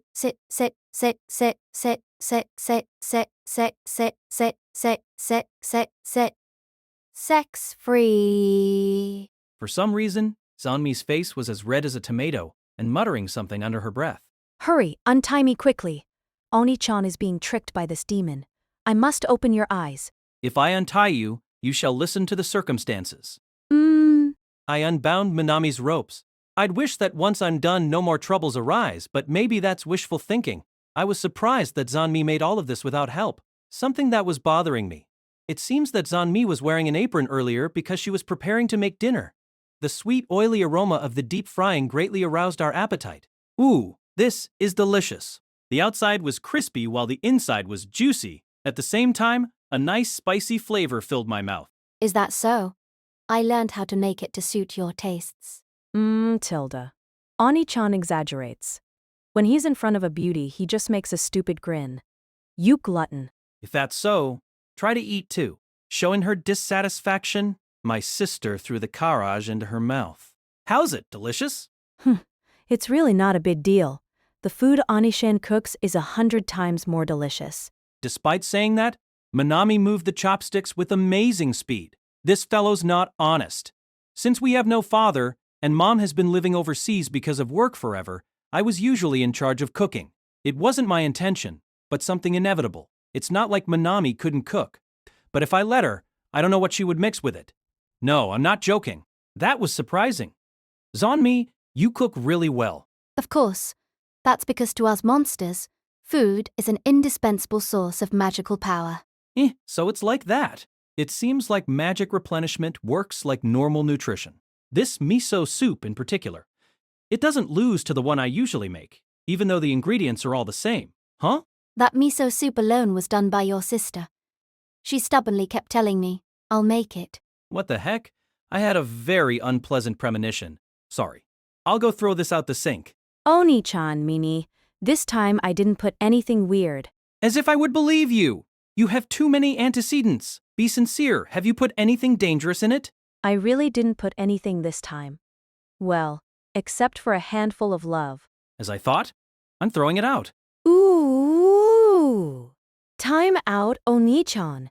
It was 30,000 yen for 10 grams. I used up my meager savings to buy it. As if I know. I had to take advantage of this momentum to get rid of the miso soup. Gee-ya. Manami emitted a strange sound like that of an uprooted mandragora. Zanmi stared at us siblings' usual behavior with such a cold gaze that could almost freeze. No, what am I saying? Really, what was that? Well, then, have you come up with a plan to overcome that? Yeah, about that. I told her about what happened earlier with Lucas-san. Is that so? If that's what Lucas said, we can trust that information. Hey, you know her? Is Lucas-san a celebrity? The snake charmer monster tamer, Luca the snake tamer, a competent monster tamer that's first in the list to become the next Mao.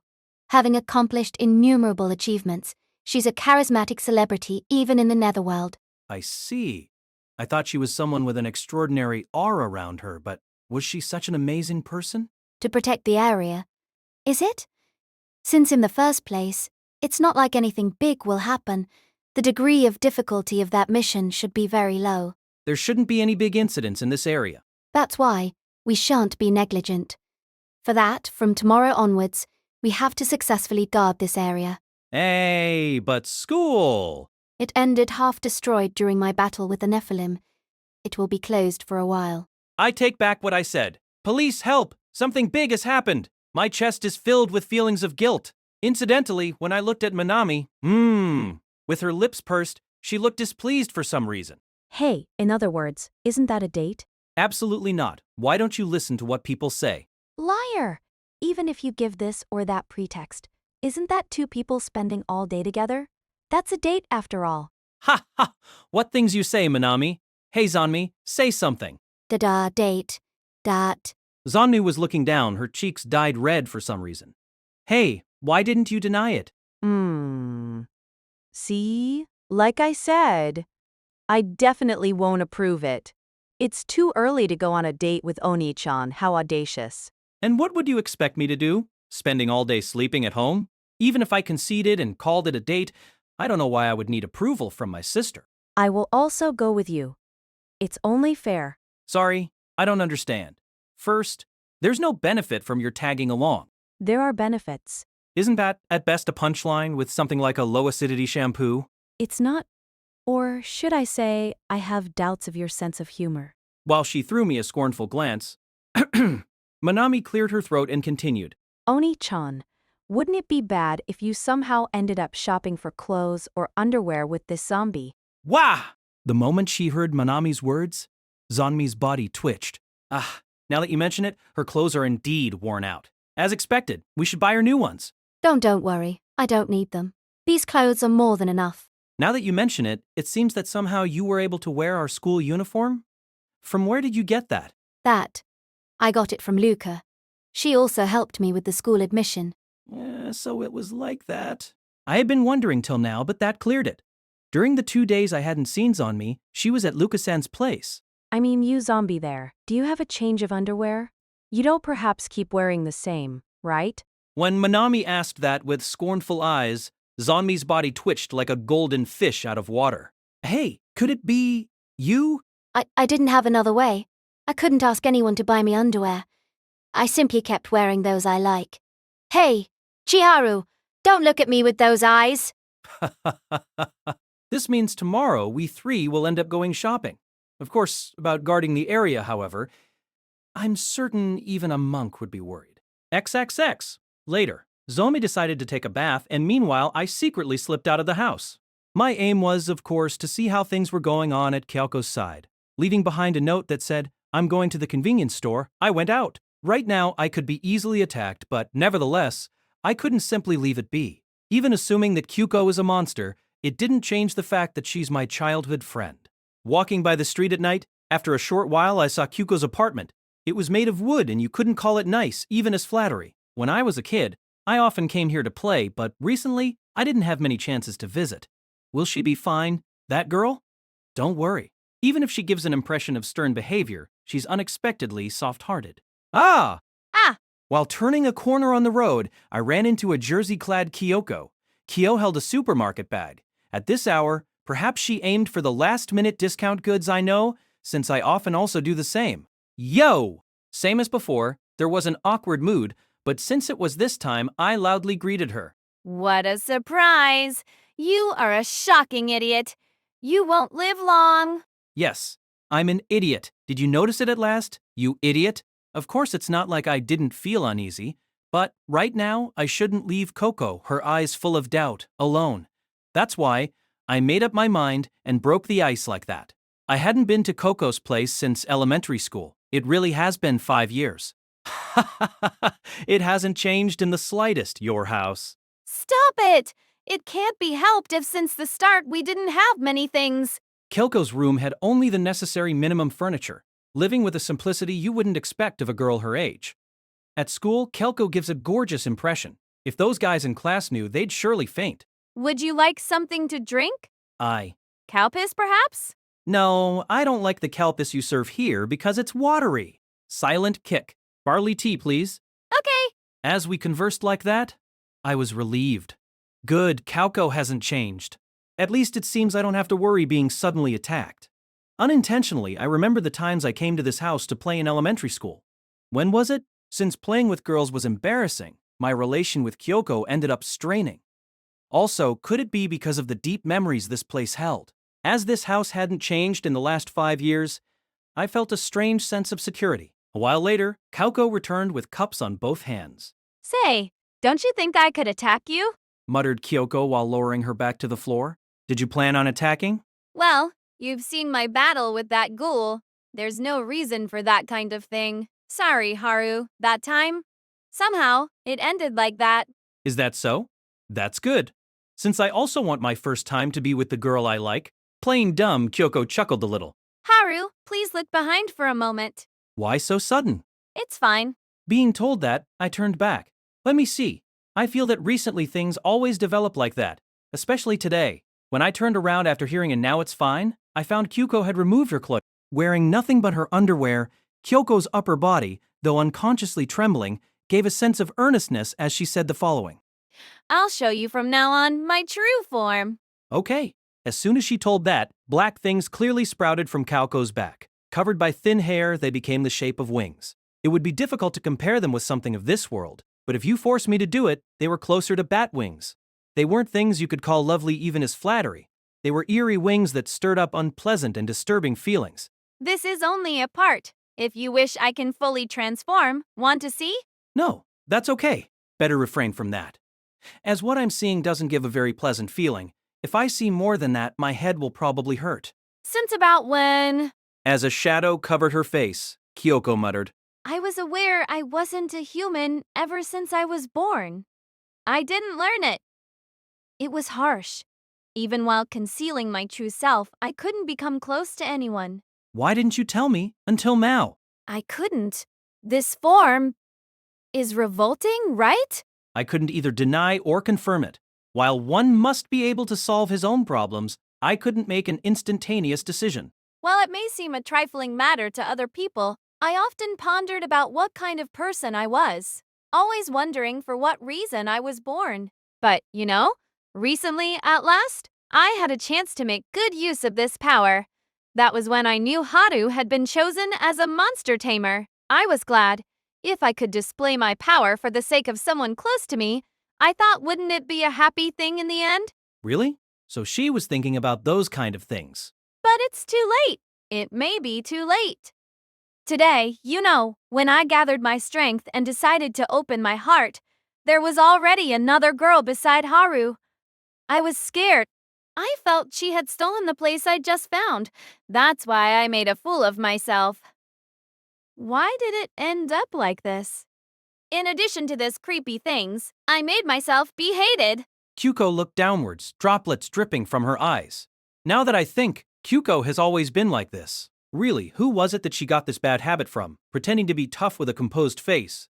She ends up shouldering all of her troubles alone. That's why today I'm extremely happy. This fellow has conveyed her true intentions to me. I softly put my hand on Kyoko's head and gently stroked her hair. Aren't you always causing a ruckus? Huh, I got used to it long ago. But... Worried about Yauko, I said. Yuko, the elementary school graduation album. On the column of our dreams for the future. Do you remember what I wrote I wanted to be? a stag beetle. Correct, they have it good. They are free to eat nothing but watermelon. Moreover, they are cool because they have horns. What do you mean? Don't you understand? My dream hasn't changed since then. I still want to be a stag beetle. That's why, don't worry, your wings are honestly cool. They are not creepy at all. Aren't you stupid? Saying these kind of things even though you are in middle school. That's it. You hadn't noticed until now, Stu Tildapid? That day, Kauko cried. What's more, they were happy tears. Because of that, I got home late and was severely tied by the two girls awaiting there. I cried too. Since those two's punishment honestly wasn't a joke, saying, "Human, it would be best if you died. I feel you don't want to know the rest. Perhaps I won't forget in my life what happened today. What I'm saying, I feel this is the most dense time in my life." Chapter 4, Dragon Blood. The next day.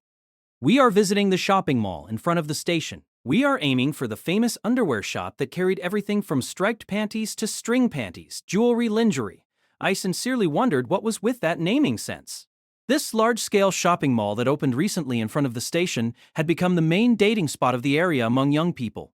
On holidays, the building gets crowded with tons of people, but, as expected, on weekdays business gets slow. Since our school was just destroyed, we could come at these kind of hours. A flower in each hand. For my current situation, those were the most appropriate words to describe it. Walking on my right, my little sister, Manami, with a camisole that emphasized the bust line and denim shorts. With her legs covered with black stockings tucked inside thick boots, even if she's my sister, that was some refined fashion. Walking on my left, Zonmi the Ghoul. It seems she borrowed some clothes and underwear from Manami, a mini skirt shortened to the limit and a sleeveless shirt that exposed her shoulders. Wearing heels, that was quite the modernistic fashion. Even though it wasn't raining, she carried her umbrella as usual. So, since I frankly mustn't enjoy this harem-like situation, I put on a virtuous front to remind myself that they were my sister and a ghoul. I couldn't stand that front. The people walking down the road openly looked at me with stares filled with jealousy. I couldn't calm down because I was not used to those stares that pierced my back. Ugh, I hate walking. That's unexpected. Is that because you are not used to heels? What? Since I went to the trouble of choosing it for you, at least be grateful. The clothes I got from Chiharu were enough for me. No. Like I said, that's a bit, despite those being my words, I felt so guilty that I ended up coming along. Since they were so ragged that they were one step short of becoming a dust cloth. I'm not suited for flashy clothes. Don't they say, the right person in the right place? Is that so? I think they'd suit you. I don't know much about girl clothes, but I think they should suit her at least a little. What? You won't get anywhere with flattery. Flush, her cheeks colored. Zonmi's voice sounded nervous. I wasn't trying to flatter you, though. But that's well, Tilda, I haven't worn that underwear in a year. Zonmi-san should feel grateful that my bra from middle school, second grade, fits her, Tilda. Manami said with quite a harsh tone. Manami is in her third year of middle school, by the way. She is studying extra hard in order to take the entrance exam for Seiran Academy next year. It may be an indiscretion as her relative, but I do nothing but wish, please, let her fail. Is that true, Zonmi? It's only that your sister has them big, since it's not like mine are small or anything. The volume of Zonmi's response lowered gradually towards the end. That is, if I have to compare. How pitiful. As her brother, I don't think I should be saying this, but Manami's chest is bigger than you'd expect from a middle schooler. Her style could put a graver idol to shame. Though Zonmi's weren't really that small, if you try comparing both of them, it can't be helped that it'd be unfavorable. Tilda, how is it? Today I tried to choose clothes that were a little bold to please Oni-chan. What are you saying? Honestly, I was stumped about the emphasis my little sister put on her cleavage. If I felt something by looking at my sister's chest, it would be bad. Ethically. Tilda, G. Hurts. It hoots. I got both cheeks pinched. In this, I can't feel even a little bit of consideration for a big brother. Humph Tilda, Oni-chan has no tact. Act like a boy once in a while. If I act wrongly like that, it'll mean my death in society. I was hurriedly dragged into the underwear shop we wanted to go to. Although I was accompanied by girls, entering this kind of place is, of course, embarrassing. A place to buy underwear? I frequently had the chance to see it from afar, but this was my first time actually entering it. It was unknown territory for boys, the utopia yearned for by everyone. Oni-chan, what are you doing standing there? Come in. Hey, wait a minute. I have to enter too?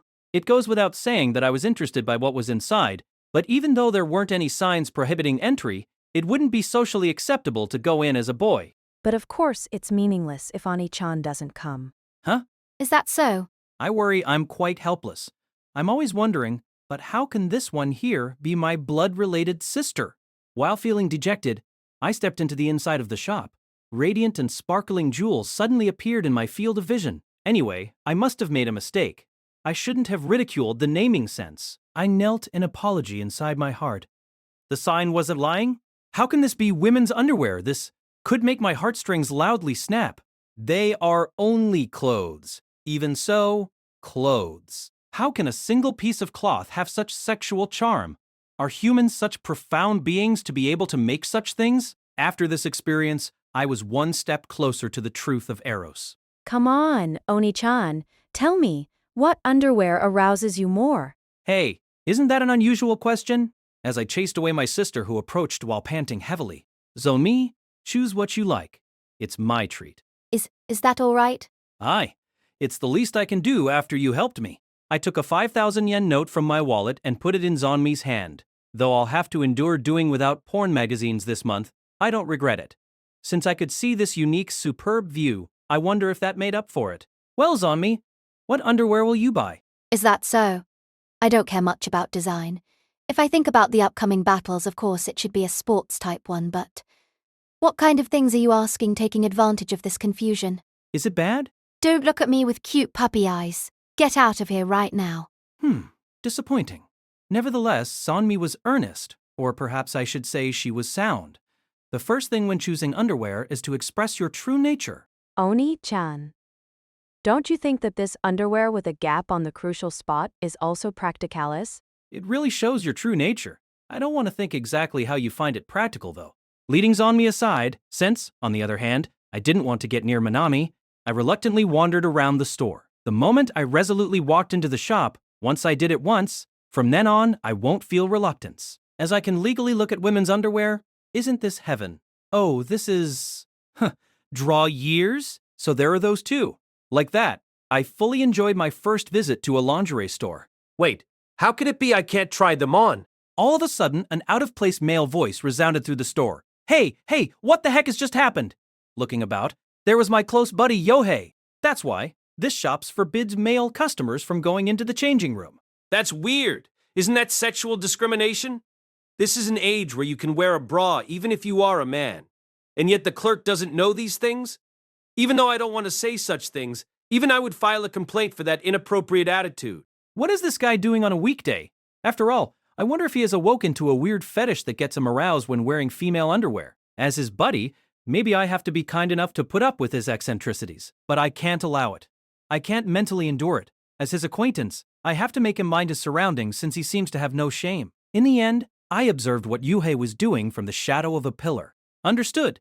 So it seems that this time we have to take special measures. Please, keep it a secret. So you have started to understand what I'm saying? Well then, how about going in after that cute girl there finishes choosing a brassiere to change into? I see, so that was Yuhei's aim?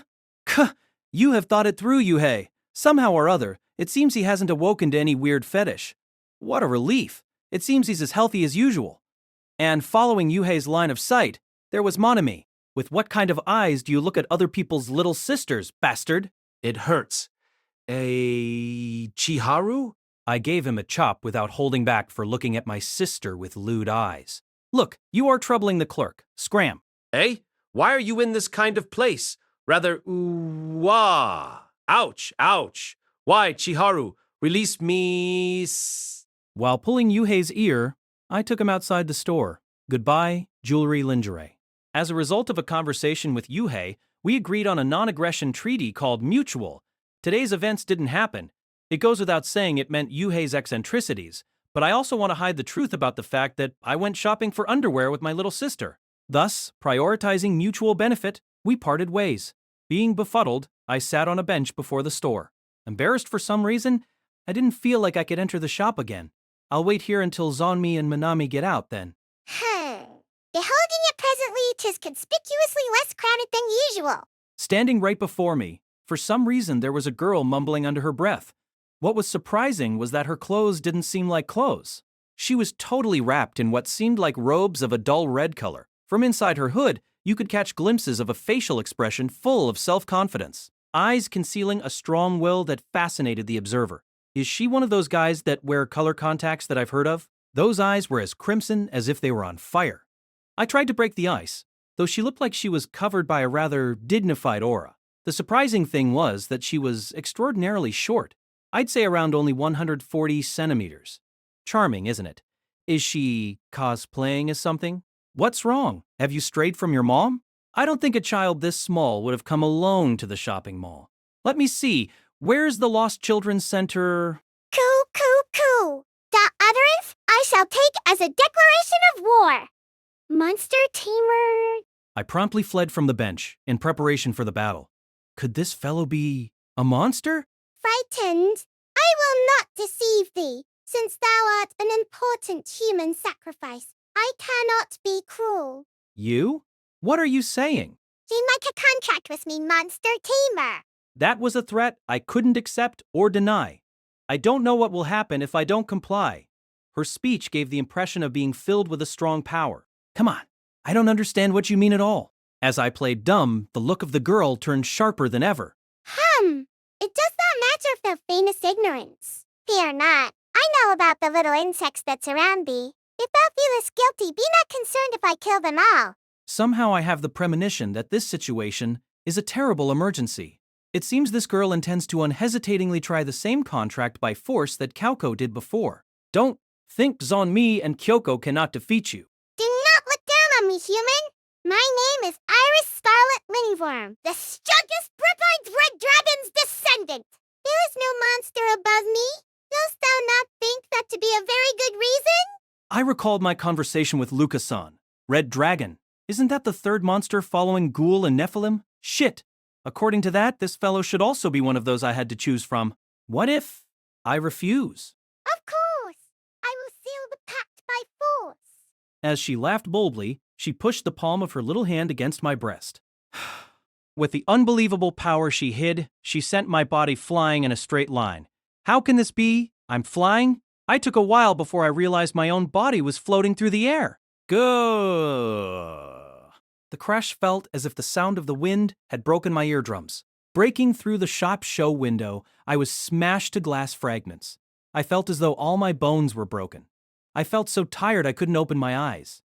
Totally exhausted, I felt I couldn't even move an inch. Warm blood gushed forth, making me feel like I was taking a bath. As women started to scream around me, I was welcomed by a bizarre situation. As expected. Since this kind of monster, isn't it something you could only meet in the game world? Totally covered in jewel-like scales, sprouting from its body a pair of big fat wings. Shaped from head to tail like a lizard, glimpses could be caught of canines characteristic of carnivores from the inside of its big open mouth. A beautiful crimson dragon entered my blurred field of vision. This chap, it's a red dragon, strong. She just called herself the strongest bloodline. Just by facing it, you couldn't feel safe because of the powerful aura that gushed out. Its size was on the order of a small bus. Its intimidating air was more of a blue whale class. Case thou art invited to my den. The dragon picked me up with a limb that was small in proportion to its body. No good. I was about to lose consciousness from the pain. Like that, the dragon spread its wings and took flight. At that moment, a scream that seemed to shake the earth, the shriek of the red dragon echoed. Freed from my binding, I rolled down the ground. Be careful. That one there is my partner. It was Zanmi's voice. The umbrella on Zanmi's hand pierced the dragon's scales that were as hard as steel. Again? I've been saved by this guy. A Louie one of the ghouls. Its face distorted in anger. The dragon once again began to float by, flapping its wings. Maybe, if it makes some distance, it'll be the end. Zanmi can't fly. An aerial battle would be unfavorable. Nevertheless, before it came to that, Zanmi leapt. Zomi's reflexes were as nimble as those of a stray cat. That way she rode on the dragon's back and then pierced a wing with the weapon she carried. Don't escape. You are invited to my territory. Goo! Making that dull scream, the dragon was pulled down to ground. I see. Zanmi planned to make it into a ground battle. You certainly may be strong, but can you display the same power here on the ground? Begone! The dragon's big frame received a rush of umbrella strikes, even though it wasn't the sky, but the ground. The dragon was quick. But it was the same for Zanmi. Zanmi easily parried by rolling away while smiling with composure. It seems like Zanmi has the advantage in a ground battle. Chai! Turning its face, the dragon licked the severe strike on the base of its neck. Oh my, was that shallow? You have great strength, right? When it heard Zanmi's words, the dragon snorted loudly. Cool. Thou mayest have dealt a heavy blow, but it will have no effect on me. But you can say that this is the end. Ta-ta-ta. After judging what the best step was, Zanmi's body danced in high air, a strike like slashing wind coming from the sky. Like that, the umbrella in her hand pierced the dragon's forehead, or that's what was expected. The dragon showed a bold grin. I have caught thee, little girl. Horror took place. The dragon was waiting for this chance. Zanmi couldn't freely move her body while in the air. After opening its big mouth, the dragon spat out scorching hot flames. Zomi instantly guarded by opening her umbrella. But, opposing the flames that noisily continued to surge, it seems the umbrella wasn't suited to cover the whole body. The compatibility was the worst to begin with. Though ghouls boast resistance against physical strikes close to half invulnerability, as she personally said before, they were weak against heat. Zanmi's lower half was scorched, and finally her legs snapped off. Huff? That was not even an appetizer. The dragon shifted its gaze to me. Ka. Ha. Inside my faint consciousness, there was only Zanmi's voice as though clinging to my ears. XXX. When I recovered my consciousness, all my body was restricted, attached to a cross. Is it my imagination? But it seems that recently this kind of pattern has been awfully common. But first, there was something I was curious about. I don't recognize this place. I tried once again to survey my surroundings. It was a capsule where no other living beings could be seen. Thick books were piled up, an anachronistic old-style fireplace. If he had to liken it to something, a witch's room would strike close.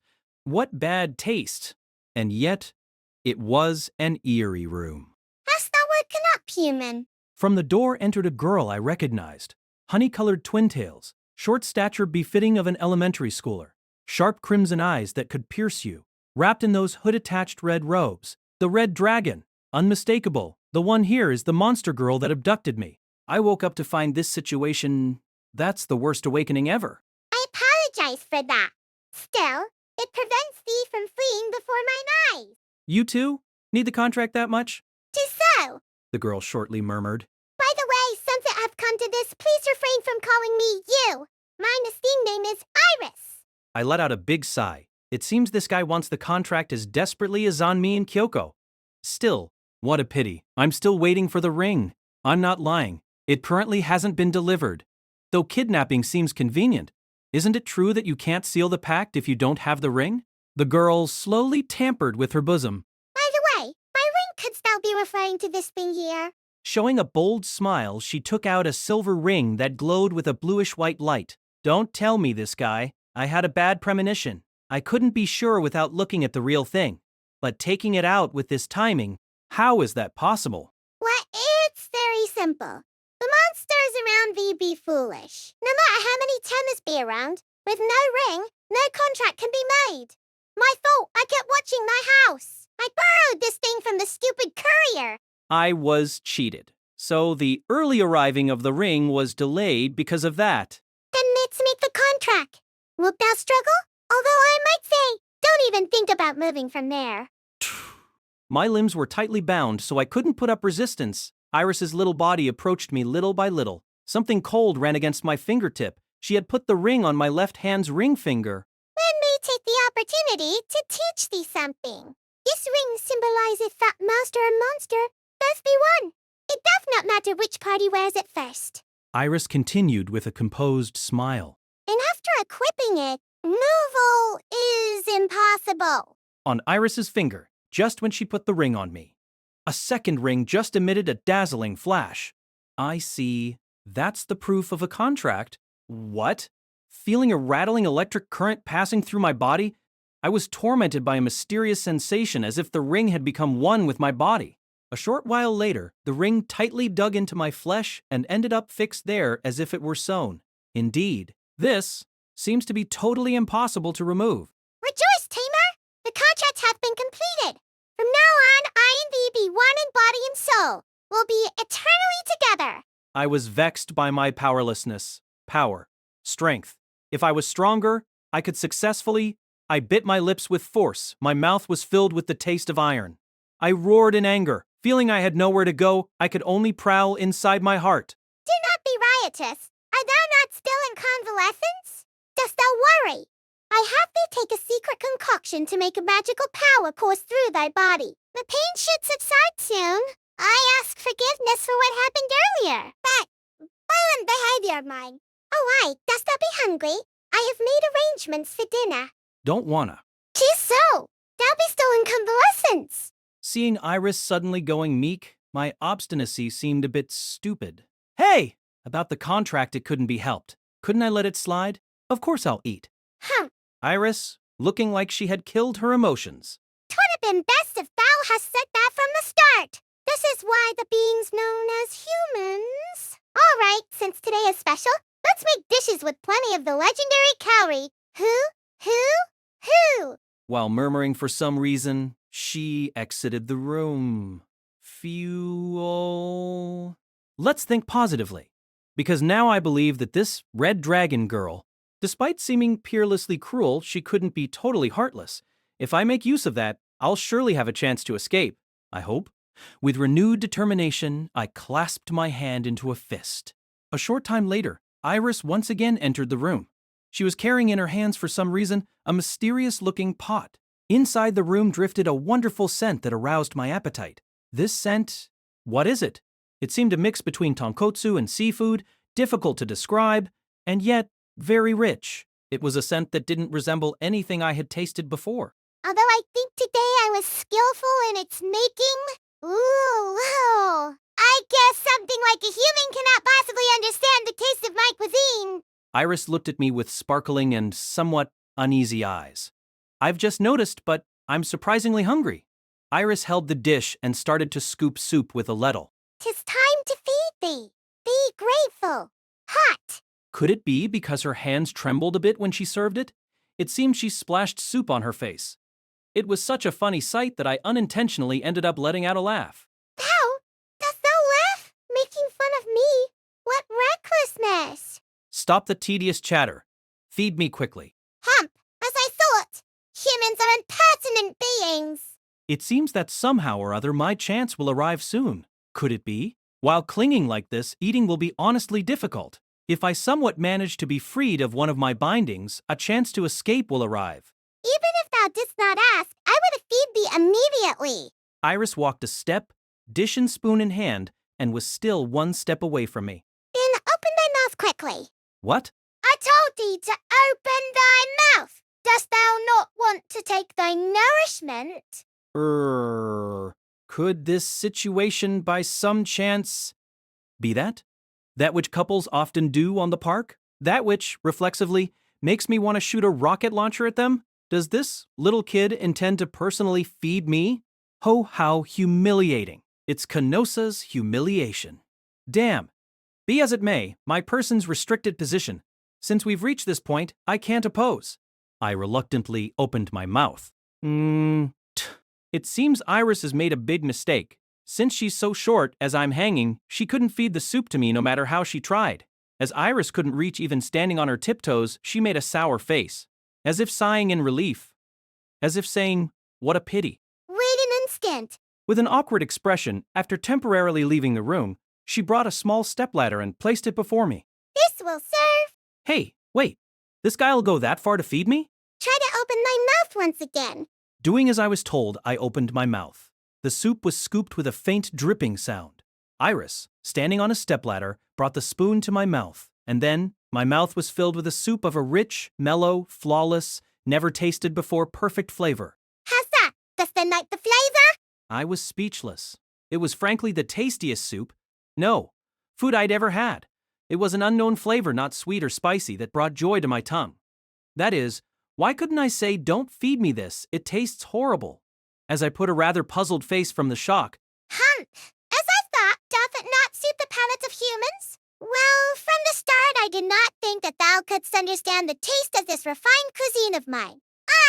I knew it from the beginning. Iris was making a terribly sad face. Nevertheless, this soup will succeed in recovering from this dishonor. I will do my best to not bring harm to master. See, since thou hast made a contract with me, take responsibility. So, consume it without leaving anything out. Iris's face, for some reason, looks like she's about to cry. Enough of your boring chatter. Feed me ASAP. This is absolutely delicious. When I said that, Iris showed a bright smile like a blooming flower. Is that so? It would seem that even while you are a hopelessly foolish human, your palate is the only finely developed thing. She kept saying things I didn't understand. As for me, since this soup had a taste that made me want to bring it back home, please, teach me the recipe later. I simply said that. X. It seems that Iris had somehow mistaken me for a pet or something. After that, once every 30 minutes, she kept bringing different dishes.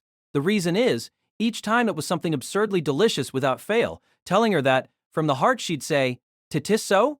while showing a big smile that spread through her whole face. Then she'd exit the room. Once again, the loop of bringing a meal would occur. Of course I was annoyed by being bound, but I ended up starting to think that this lifestyle wasn't that bad. Concerned about my injuries, though I was told from the start that I was recovering with the magic power inserted inside my body, that secret mixture thing that Iris said seemed to be effective, I felt even healthier than before. However, a chance to escape didn't come at all. Worried about that, Iris stubbornly guarded me to a ridiculous extent. I have brought thee the dessert course. Iris came in. This time there was a jelly-like thing on the dish. Now, I wonder how this next will taste. Though it's a shame, I can't seriously think about how to escape. Iris stepped on the ladder and scooped the jelly with a spoon. Quickly, open my mouth. Say, can I ask you something? Know your enemy, know yourself, and you need not fear the result of 100 battles. I tried to break the ice with resolution. Iris, why did you want to make the contract that much? Zomi and Kyoko said they needed the contract to protect their honor. However, for some reason, I couldn't help feeling that Iris must have a different motive. 'Tis but a simple purpose. I need strength, and that now I wish for even a little more magic power. Why do you fuss that much about power? For revenge. I was shocked by the unusually serious circumstances Iris muttered. Don't pry any more than that. Thou just don't want to get scolded. Understood. She has some secret circumstances. It would be tactless to interfere with her privacy. Let's stop here. In any case, sooner or later 'twill be exposed. Dost thou want I specially tell thee? You'll tell me after all. 'Twas around 5 years before now. Such a languorous story. Start. Thou art noisy and thou art distracting me. Be silent. Let's reflect a bit. Yes. Dragon hunting? At the netherworld. The dragon blood with the effect of drastically increasing magic power fetched extraordinary high prices. Among them, the blood of us, red dragons, was exceptionally rare. And at the center of it all, abominable tamers. The Black Tamers Company. Yarn lads set up a trap for my clan with vulgar methods. Then exterminated them all. I was but a child at the time. but I barely managed to keep my life. Even now people have not ceased to pursue my blood. Therefore, I must gather strength. Strength to protect my person together with strength to destroy my foes. Wait a moment. I don't understand what you mean. Are you bloody joking? Isn't the job of the tamers mediating between humans and monsters? Because there are a variety of tribes of monsters, it's the same for humans. If there are those who love justice, there are also those who perpetrate crimes. I didn't know. I thought beyond doubt that as monster tamers, they were only allies of justice that protected humans. But the reality is different. There are also those truly evil people. Sorry for those. What's name? What mistake have they made? What, you say? Weren't us humans those who killed all of your clan? Twould have been rather allaying if all humans were like thee. With more fools like thee, mine outlet for anger be in peril. Those words are enough for now, Tamer. Still forget us not those feelings. I only hurt thy heart will not be dyed black. Hey, where are you going? As her footsteps faded, I tried to stop Iris. For some reason, I felt she shouldn't leave. The contract is complete. My destination has been decided. From here on, let's begin my requital. Thou must continue to bestow magical power on me from here. Her golden hair fluttering, Iris left this place. In those eyes, along with hatred, there was only a little tinge of sadness mixed in. I was confused by my own feelings. I want to become part of Iris's strength. Am I soft-hearted for thinking like that? However, I couldn't let her go. I felt that if she went, she would rapidly become unable to return. Also, I really needed to go to the toilet. If it keeps up like this, I'll also pass a point of no return. Somebody help me, please. So, it seems that boy has finally made contact with the red dragon? Yes, understood. If something more happens, please contact us. At the time, Luca got in touch with a subordinate as she sat on the rear seat of a car. The black car she was riding in ran at high speed as if splitting the darkness apart. Promptly seeing through his master's mood, the male driver in butler clothes murmured, Oh, is that how I look? Something bad, is it? Perhaps to him, maybe it'll be an unprecedented catastrophe. And why is that? Ruin everything, you say? as she kept ruminating the meaning of those words. Would you protect me if it comes to that? The man's voice, as he stated that without a tinge of hesitation, gave a feeling of bottomless resolution. Then, whatever happens. Kusumi Shiharu. To us, will his existence become the light of hope or the prelude of despair? That's something only God knows. Because of that, no matter how far back you look, there won't be any precedence. While being human, a chimera that carried the blood of monsters, he became a monster tamer. If this fake-sounding information ends up being true, his potential ability would be inestimable. The currently arranged series of riots seems not to be planned to measure him, but as a test case. Mouse Kid, the king of the tamers, aims to be a Mao. Does he? Could there be something better than this? She didn't hold back a broad smile. Even mastering the second rank isn't a dream. Originally, an impossible, forbidden combination. Double meaning. While gently stroking her nearby snake familiar, Luca celebrated in her heart the yet unseen future. Chapter 5. That Resolution. Chiharu, are you okay? 5 seconds before my bladder was seriously about to explode, Zanmi, Manami, and Kaoyoko entered the room by smashing the door open. Right now, I don't care how they knew about this place. Good, what nice timing. I'm saved. You girls, have you come to save me? Naturally. I have no excuse for suffering such an embarrassing defeat against that dragon earlier. But now, that's all right. Good grief. When I heard that Haru had been taken captive, I doubted my ears. Even Kyugo. What the heck happened? I brought her along. If we are going to confront a dragon, isn't it better to have even a bit more battle power? Manami laughed with innocence. My little sister Manami and my childhood friend Kaoko, the relationship between the two of them seemed surprisingly good. It looks like Kaoko was personally teaching Manami at some place I didn't know of. Even though I was curious about how Manami knew about Kaoko, right now, more than that, quickly unbind these ropes. I'm in trouble. It's a state of emergency. The instant I yelled that, they entered in panic. The dragon, if you have returned, show yourself. Step back, little sister. This is our duty. Umbrella and halberd. Zonmi and Kyoko held those weapons in preparation to battle. Foo, draw back, newcomers. 'Cause the one that will protect brother is me. I will finally chop that dragon. Manami dual-wielded huge kitchen knives that looked like they had blades of 40 centimeters. How come even you can nonchalantly make a cool pose? Or rather, where did you purchase those things? Isn't that a flagrant infringement of the Swords and Firearms Control Law? No, it's not that. The danger is the pressure of liquid in my bladder. Shit, this situation, it's extraordinarily difficult to tell them. What do you mean it's not that? Chiharu, what's with that ring? It's a long story, but I was forced into a contract with that red dragon against my will. Fufu, N.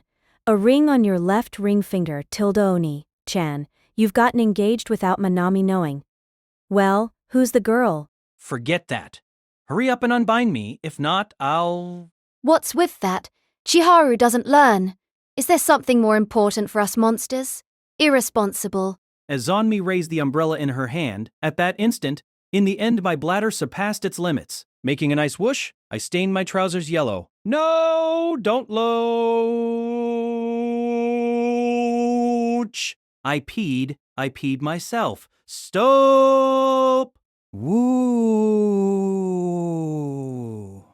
I screamed inside my heart. Ah, Tilda, why did I have to wear white trousers today? Stupid, stupid, stupid. The monster girl combo glared at me as if they had seen something filthy. No, but isn't that actually filthy? I don't know why, but my sister's bloodshot-eyed stare gave me an, as I expected, that's my sister Tilda's strangely deeply moving feeling. Isn't it better not caring about it? That is, I don't like careless people, but since I used to have the same problem, was it 15 years ago? What a surprise. This development is more screwed up than I predicted. Lucky I had already crossed my fingers that Chiharu didn't become a monster tamer. Mufufu, Oni-chan's PP. Fascia. Facing my foolishness, those three's reactions were varied. There aren't many spots to play the straight man. I mean, today's was such a disgrace that could eternally revoke my position as the straight man. I want to die. If there were a hole, I'd continue digging it until I reached Brazil. For now, I'll rinse my trousers and pants and then dry them at the fireplace. It's good that there's a fireplace. I wouldn't want to return home with my trousers dripping wet. Incidentally, since I came across a cloth of a correct size right in the middle of the room, I tied it around my lower body like a pareo. It seems I have to endure it for about an hour. Hey, is it true that I can't remove this ring? The answer is both yes and no. At least, the tamer cannot one-sidedly cancel the contract. If it's the opposite, it could be. Yeah, the monster is granted that legitimate right. If it feels the master is not an appropriate one, it can void the contract at any time. Well, if it wasn't like that, there wouldn't be any benefits for the monster when forcibly making a contract. Isn't that only natural? Then, what do we do after this, Ghoul? For the moment, let's try to consult with Luca. If we try to conceal this matter, the IMA could misunderstand it. If that's the case, providing rings for us too, maybe they could approve an exception. I think it will be difficult, though. It doesn't seem those straight-laced people will acknowledge an exception. Hey, were both Zombie and Kyoko acquainted with the IMA since before? Shut up, mannequin pies. Okay. Since I didn't have a rebuttal, I shrugged.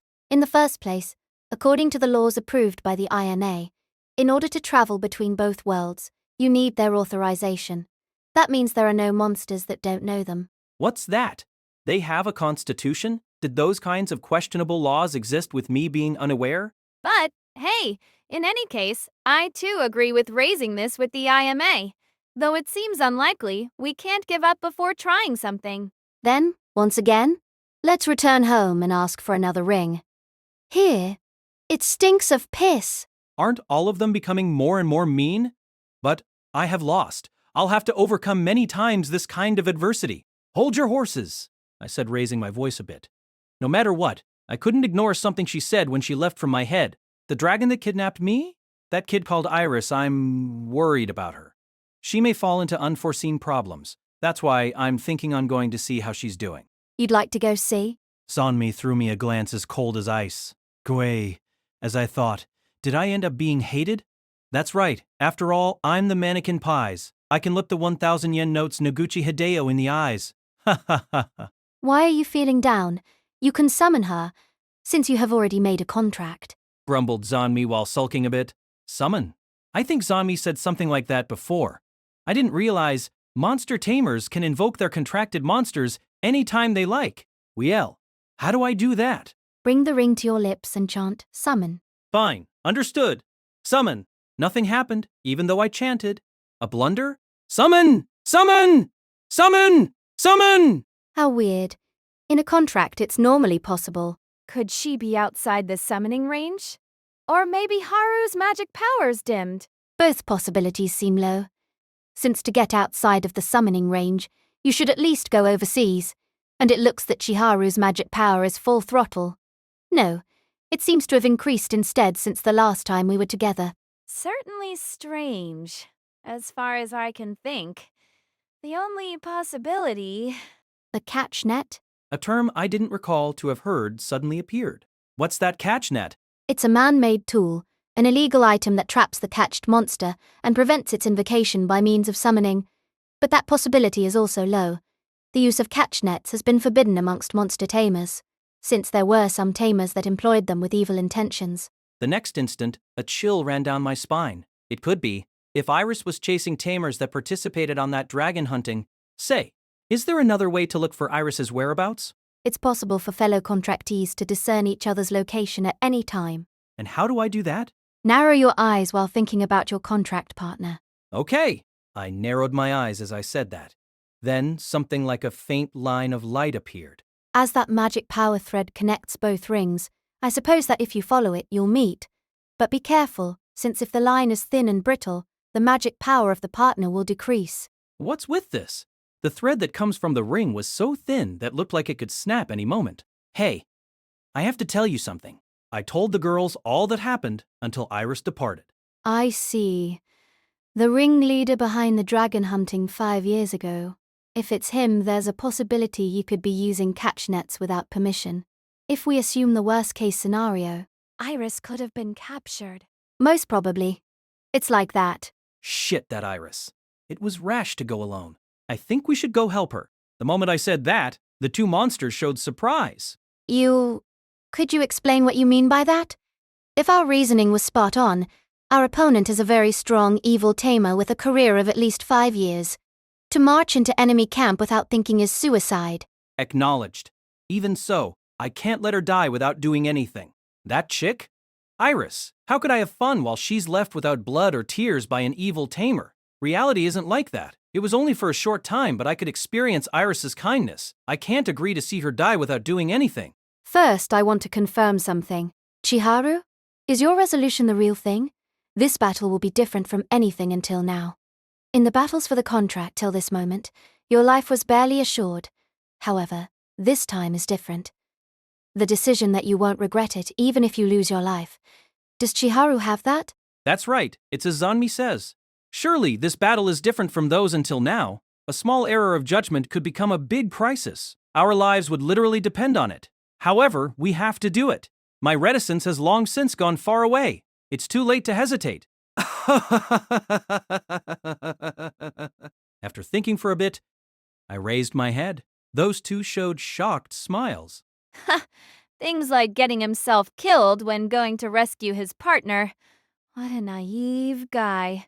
But, well, Haru's soft-heartedness isn't something new. On that, I also agree. I still have some debt to repay to the Red Dragon. I'd regret it if she died like that. Is that okay, even though it's totally my selfishness? Don't look down on us. We already knew about our master to be Chiharu's character. Well, we're about to board that boat, Tilda. Girls, thanks. I have good companions. Anyhow, I had already made a contract with Iris. That resolution overcame any thought of giving up. It seems that I didn't have to worry about these girls. Wait, hey, ain't I forgetting about something important? I noticed the source of the uneasy feeling. Come to think of it, I wonder where Manami has gone. I tried to survey my surroundings, but my little sister's shape was nowhere to be found. How weird. She was next to me a while ago. Hey, which reminds me, haven't Chiharu's pants disappeared? What the heck? I have a nonsensically bad premonition. Over the fireplace, a farewell letter? I tried reading the written contents. Sorry, I was so horny I couldn't help but steal them. Don't look for me. Manami. Ghoul! Ha! Danger! Haru has broken! Overcome with anger, I promptly tore the letter in little pieces. Why has my little sister acted so idiotically right when we were in a serious mood? I don't know. I'd be troubled if you asked me. Though I don't want to tell her how serious the moment is. I have been wondering since long ago, but Chiharu's sister is really weird. She's abnormal. Well, that's because at Haru's place there are a lot of complicated family circumstances. Shit, because the situation was like this, I let my guard down. I couldn't let my home's laundry, especially underwear, remain long inside the washing machine, because my sister is like a crow looking for garbage. Well, since anyway we couldn't follow little sister, it's all right. Since were she here, we absolutely couldn't ask her to come with us. If your dirty pants have saved Minami-chan's life, that's cheap. Minami-chan's life and my dirty pants have the same value? How can that be? What a pitiful fellow, my sister. Going outside, the first thing that came into my field of vision were luxuriant and abundant trees. Since one could see the ground gently sloping, it seems like this is the top of a mountain. There were no traces of humans living nearby. As the leaves obstructed the light, it was overall a gloomy and unpleasantly humid place. A beautiful place as always. Though I can't stomach red dragons, their sense for choosing a place for their den deserves praise. Is that so? It seems this is a comfortable place for ghouls. Which reminds me, how did you locate this place? That's because Chiharu's sister. No, let's better stop with that. Haru, don't you think that in this world there are things you'd be happier not knowing about? Kyoko admonished me. Since imagining it was terrifying, I stopped thinking about it. Then, let's get out of here. We knew our destination. We only had to follow the red string that stretched from the ring. Why don't we take a taxi once we climb down this mountain? Nightfall was slowly approaching. We don't have time to rest. What a difficult problem. As the quickest means of transportation depends on the destination, we can't decide immediately. But, well, in any case, we need to descend the mountain. Do we climb down? Wait! The one who stopped us on going down the slope was Coco. I don't think that's a good idea. What's the matter, Nephilim? Why? Where? Zomi's bewilderment was not unreasonable. As if she had thought something, suddenly, Kyoko took off her clothes. I misjudged you, Nephilim. Even you are a pervert.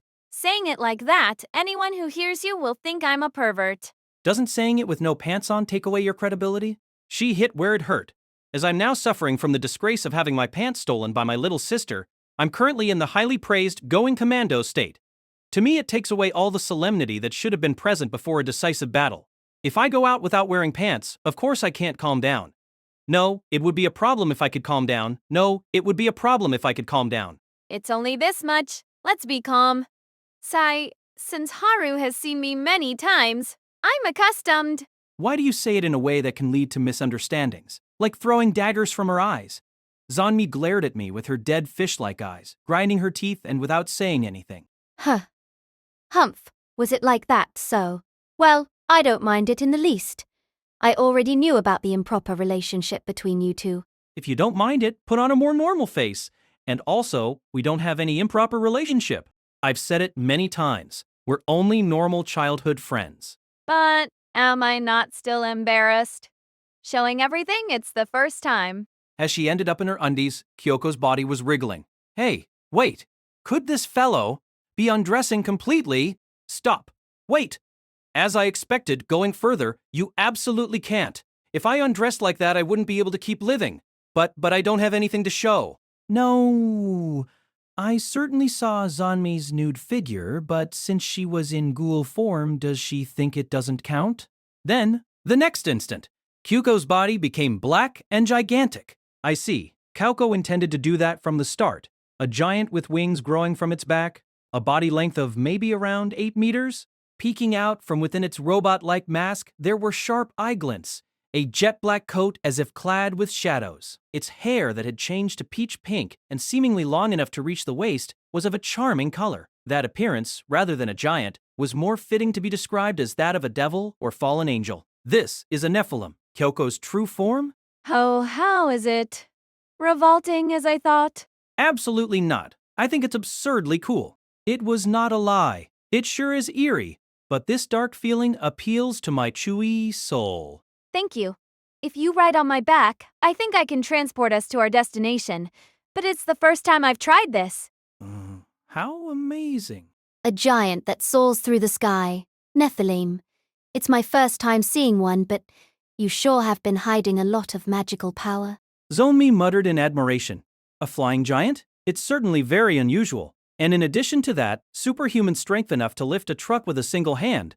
Thinking like this, isn't Kyoko a considerably strong monster? The ghoul has picked up my clothes, right? Since I wouldn't like it if Haru had picked them up. Oh, now that you mention it, where have you put Kyoko's panties? Perhaps they got ripped in the earlier mix-up. Taking a peek just to be sure, I couldn't find anything like that on Zonmi's hands. When Shiharu opens his mouth, it's only panties. Isn't there anything other than panties in your head? It's not like that. Having said that, it surely feels that recently I've been repeating panties, panties with an abnormal frequency. If I'm not careful, won't I be treated as a pervert? Since I assumed from the start that today I'd be involved in many ruckuses, I put on underwear made from magical silk. What's that? Magical silk. It's a specially made cloth that won't be torn even when changing from human to monster. It's very popular among female monsters in the netherworld. There's something like that? Then hurry up and get on to me, since I can't go very far with this form. Following the instructions, we rode on Kyoko's back. The lack of seatbelts was worrisome. While praying that we didn't get thrown off, I clung to Kyoko's shoulder. Hey, but isn't it weird? Usually, isn't keeping human form what consumes magic power? That depends on what the base form you live in is. In my case, since I usually keep human shape a lot, this one is more tiresome. Looks like there are many kinds of monsters. And at last, Kyoko flapped her wings and began to fly. Well, here we go. Hold on tight. Our bodies were pushed up by an intense buoyancy. Ooh, we're flying for real. This is fantastic. I'm impressed. Kyoko, you are truly amazing. For that, thanks. I'm glad to be employing the power of a monster for the sake of others. Humph, how come you say things like that after growing wings? Zonmi seemed somehow displeased as she pouted. Chapter 6, The Time of the Final Battle. After 30 minutes of flight, we managed to ascertain Iris's whereabouts. As aerial transportation had the advantage of not being caught up in hindrances such as traffic lights or congestions, our actual velocity went up. This is Yokohama's harbor. In the harbor's scenery seen from the sky, there weren't any signs of life among the rows of large warehouses. I see. This is the most suitable place to hide somebody. Chiharu, where does the thread connect to? There! The thread seemed to be connected to one of the biggest of the warehouses. Well then, we're landing. Kyoko slowly lost altitude. I realized that her flying skills have improved remarkably in this short time. Frankly, we almost died at the start. Immediately after Kyoko's feet reached the ground, Zonmi and I jumped from her back. Phew! Like I thought, the ground is the best. The trip through the sky was good, but also too thrilling. I didn't feel safe. Isn't it? Isn't it?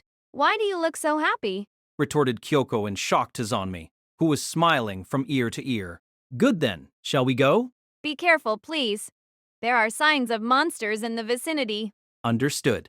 I braced myself once again. I'll reiterate. Our opponents are the atrocious tamers that exterminated Iris's clan. From here on, a little mistake could cost us our lives. Well, wait! Don't go yet. I'm putting on my clothes. Looking back in confusion, Kyoko was in the middle of changing.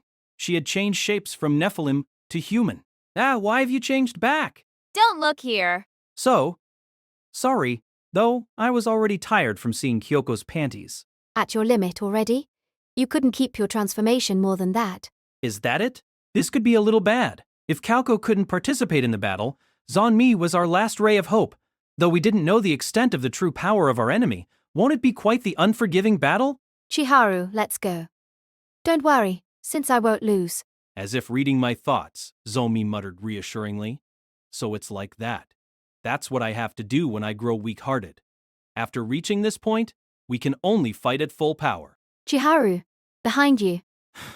Good grief. Speak of the devil. A geyser of water sprayed with vigor. Turning around in a rush, what appeared from the sea was a giant squid monster. The threatening squid monster was emitting a jet-black aura. What? I mean, haven't I seen this guy somewhere? I had an intense recollection of this monster. It's a kraken of the sea beast tribe. I dare say it's the same individual we saw some time ago on television. So it was that. It's the guy who was broadcasted on the TV news the day I met Zonni. I see. I remember that the place they showed then was Yokohama. But wait a minute, wasn't the squid monster from back then killed by a monster that came around? What is this guy doing in this place? Look, the black magic power that wraps this child. It's under enforce. Wait, what's enforce? By means of an item illegally manufactured by people with ill will, the enforce ring, they bring the monster to a state of forced submission. There's such an item. Yeah, different from the normal contract ring, this is the most illegal of illegal things. Put under one-sided command, the monster loses its freedom. I think I understand. While on a normal contract the monster stands as an equal, under enforce it's treated as nothing more than a slave. And the next instant. Ooh! The squid tentacles that bent like whips grasped us three tightly. Looking closely, the squid's overall length reached 20 meters, huge to a bizarre level. It's beyond comparison to the greatest of the monsters I've met till now. Or, how should I put it? This situation is quite bad. Is it okay that we were so easily caught? And in contrast to my panicking, those two's facial expressions were still composed. A premonition rose through my mind like a cork submerged in water. Could these two have been caught on purpose? Instantly. Ha! With movements too fast for my eyes to follow, those two tore the squid's tentacles to pieces. Good grief, what reliable fellows. If I tried to do the same thing, I'd have been powerless before the squid's slippery tentacles. Until when will you remain carelessly caught? / The tentacle that restrained me was splendidly cut in two. Chiharu, please get down. Ooh! Once my feet reached ground, keeping my distance, I watched over those two's appearances. Let's cool our heads. Right in front of me there are those two's enticing legs. A glimpse of that is the very best. And in these circumstances, it seems this squid rascal is no match against Onmi and Kyoko. But it seems like my thoughts were too naive. The enemy was not that weak. It had an astounding restoration ability. The torn-up tentacles regrew immediately, and that in merely seconds. Its restoration ability is of a very high level. What should I say to this? To the panicking me, Zonmi said with indifference. This is no more than an hypothesis, but I dare say the tentacles are but a decoy. Any time you cut them, they are regrown with magical power, and, in fact, you can't get close to the real body without facing the tentacles before. In that case, what the heck do we do? Anyhow, the squid has 10 tentacles. We number 3. No matter how I think of it, I don't feel we can get next to the main body. It can't be helped. Leave this to me. The one who said that was Coco. What the heck will you do? If I throw all the surroundings at it, even this guy will eventually be exhausted. Luckily, there's no lack of things to throw inside these warehouses. Perhaps my defeating this guy will be worthless.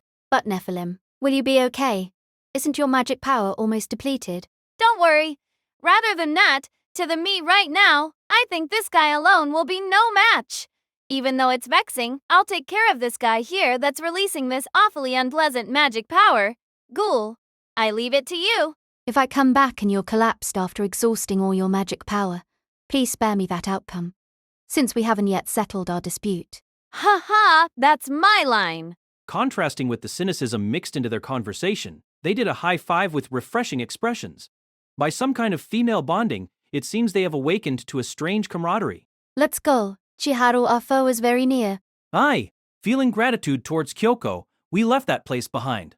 There was more darkness than expected inside the warehouse. It doesn't seem like there are many people. There were containers loaded with miscellaneous cargo lined up. They were probably varied articles scheduled to be exported overseas. When I looked from the sky, the thread surely reached inside here. There's no mistake. Iris should be very close to here. We should proceed to the interior with caution.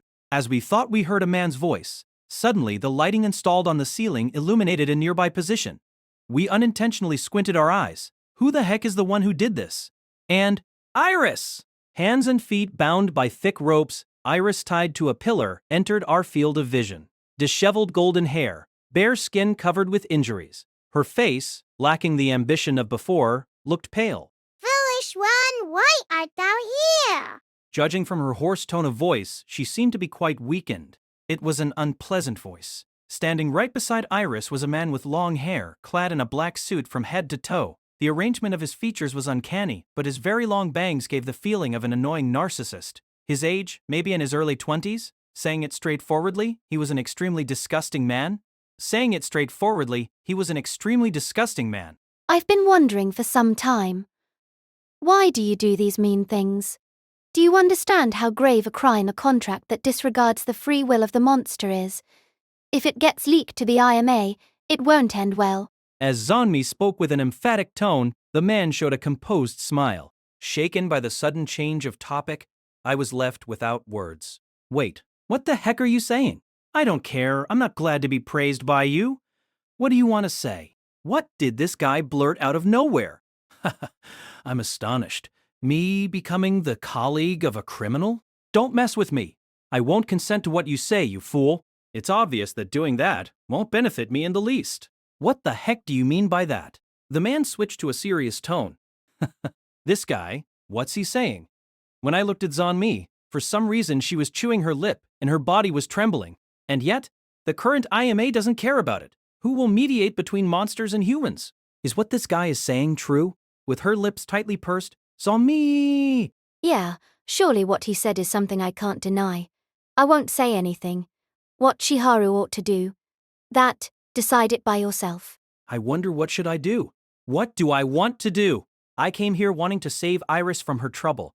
These evil tamers that slaughtered Iris's clan were unforgivable. Surely, right now I can't make the proper judgment. These guys, following their ideas, murdered Iris's clan. Different means, same objective. Monster tamers are allies of humanity. Killing monsters is bad. Have I, who eats meat of cows and pigs, the qualification to say that? I don't understand just about anything. How much the development of an advanced civilization equals the start of a war, isn't that an eternal question rooted in personal values? No matter how long you think about it, I feel the answer will still be out of reach. Chiharu, Zonmi's dignified voice. I won't blame you no matter what you choose, since from the beginning I came here entrusting my life to you. However, that's not the same as putting my life in the hands of that man. In the case you take that man's side, please pierce my heart right here. Pointing her umbrella at me, Zonmi said. I felt as if those eyes pierced me. Zonmi was really serious. It seems she seriously prefers being killed by me than by this guy. Don't mess with me. As if I could do that. As if...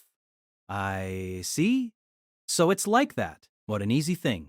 Since I can't, I won't kill. I couldn't kill neither Zonmi, Kyoko, or Iris. In that case, I've decided. From the start, I couldn't show hostility towards monsters. Coexistence. It may possibly only be lip service. Maybe it's a dream that cannot be realized. But why do I have to think about such difficult things? In the end, that's the only objective I should aim for. Sorry about your invaluable suggestion, Senpai. I can't agree with your ideas. Monsters, these girls are, to me, precious companions. If I can't understand, convince me until I can. After all, isn't that our job as monster tamers? Chiharu. Astonished by my overly optimistic words, Zomi revealed admiration in her voice.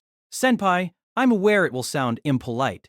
How slow! You hadn't noticed it before, you idiot! The man moved his ring to his mouth and shouted. And, the next instant, a human-shaped, ox-headed giant monster appeared. This one, too. It seems it's the same I saw before on the news. Its height was at least on the order of 10 meters, and it clearly gushed out aura. This one is stronger than the squid from before. This one is stronger than the squid from before. The axe it held in its hand glittered under the lighting. Zonmi, will you fight it? Of course. I'll protect you even at the cost of my life. Zonmi strongly nodded. In the end, I keep being helped by her. Someday I will repay her with interest. As if unable to keep watching us, the man's face distorted. Enough with the chattering, come at me. The moment the man raised his voice, both of us kicked the ground. In the vanguard, Zonmi, without catching attention, Zomi quickly jumped upon a container and like that flew through the air. She slashed at the Minotauros with ferocious speed. Zonmi was strong. That's something I understand better than others. I dare say, battling on the ground, no one can defeat her. That's what I thought. Letting out a weird sound, it swung its axe downwards. Something astonishing occurred.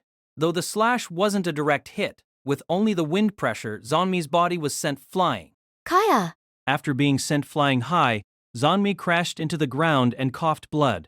Her beautiful silver hair was scattered on the ground. The man showed a fearless smile. That was something I was vaguely aware of. The other monster was receiving a supply of magic power from his tamer, and we didn't have that. That's to say, a 2 versus 1 situation. It wasn't a problem of real strength. Even an elementary schooler would realize that it was a clearly overwhelming disadvantage. Please, don't make that face. I haven't lost yet. Feeling my anxiety, muttered Zanmi as if admonishing me. So it's like that. As expected, to win while in this form was really asking for too much. What the heck is she saying? Zanmi, after showing a composed smile, turned into a monster.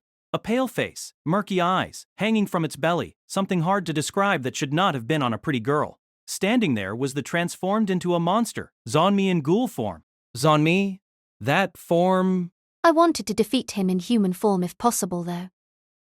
It makes me nervous to show my bowels to a man. As usual, it's something I believe I don't understand well. Hearing Zanmi's words, the man laughed loudly. The man clasped his tongue. Sorry, but I'm very popular. Don't lump me with that virgin there.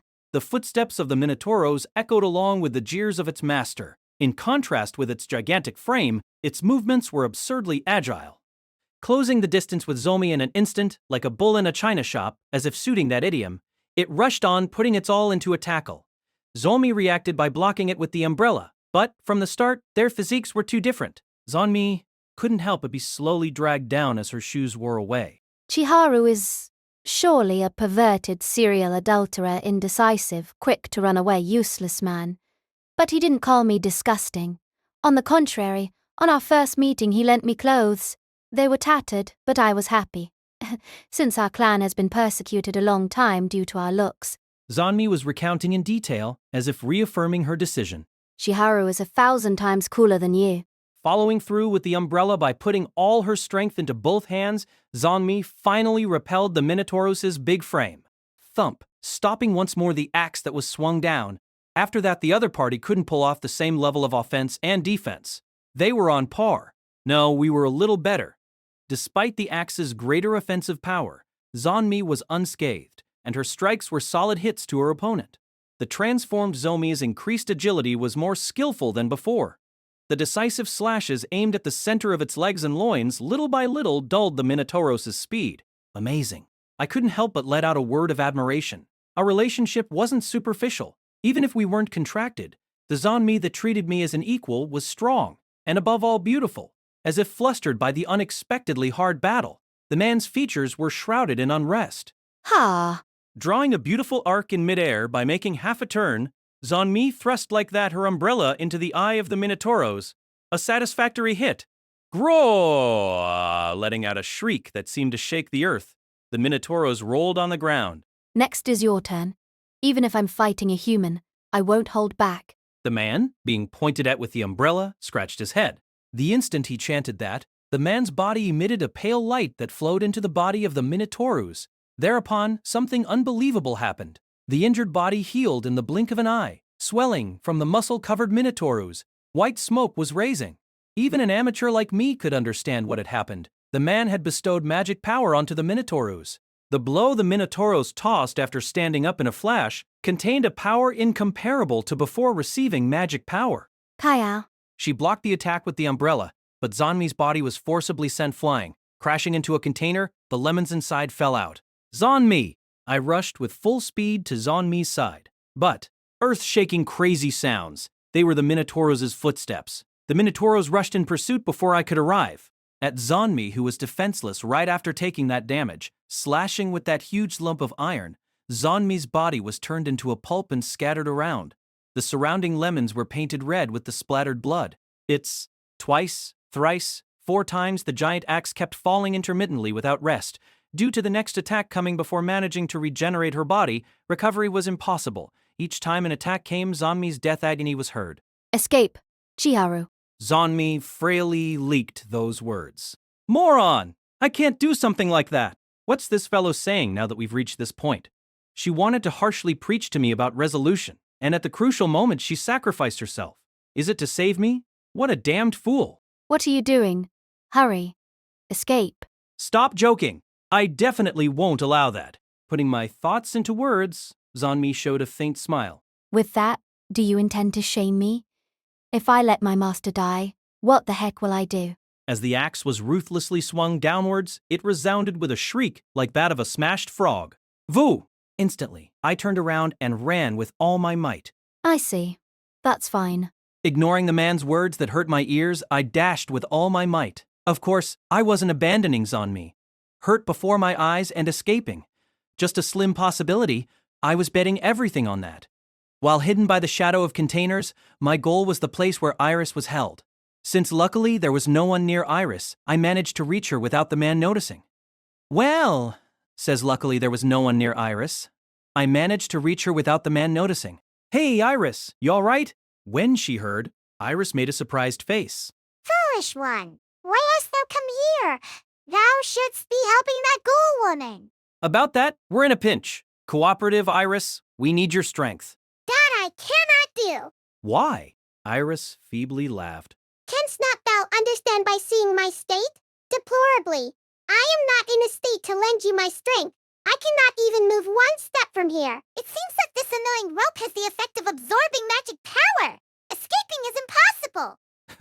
This thing? I bit into the ropes with vigor. It seems that in order to bite off a thick thread the size of an egumaki will take quite a while. Say, art thou a fool? As if this rope is a good that could be broken by something like a human? Like this, it will come loose. I do not understand. How canst thou be so sure?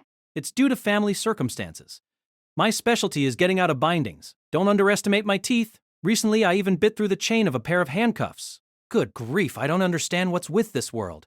I didn't think the day would come that this skill was useful outside my house.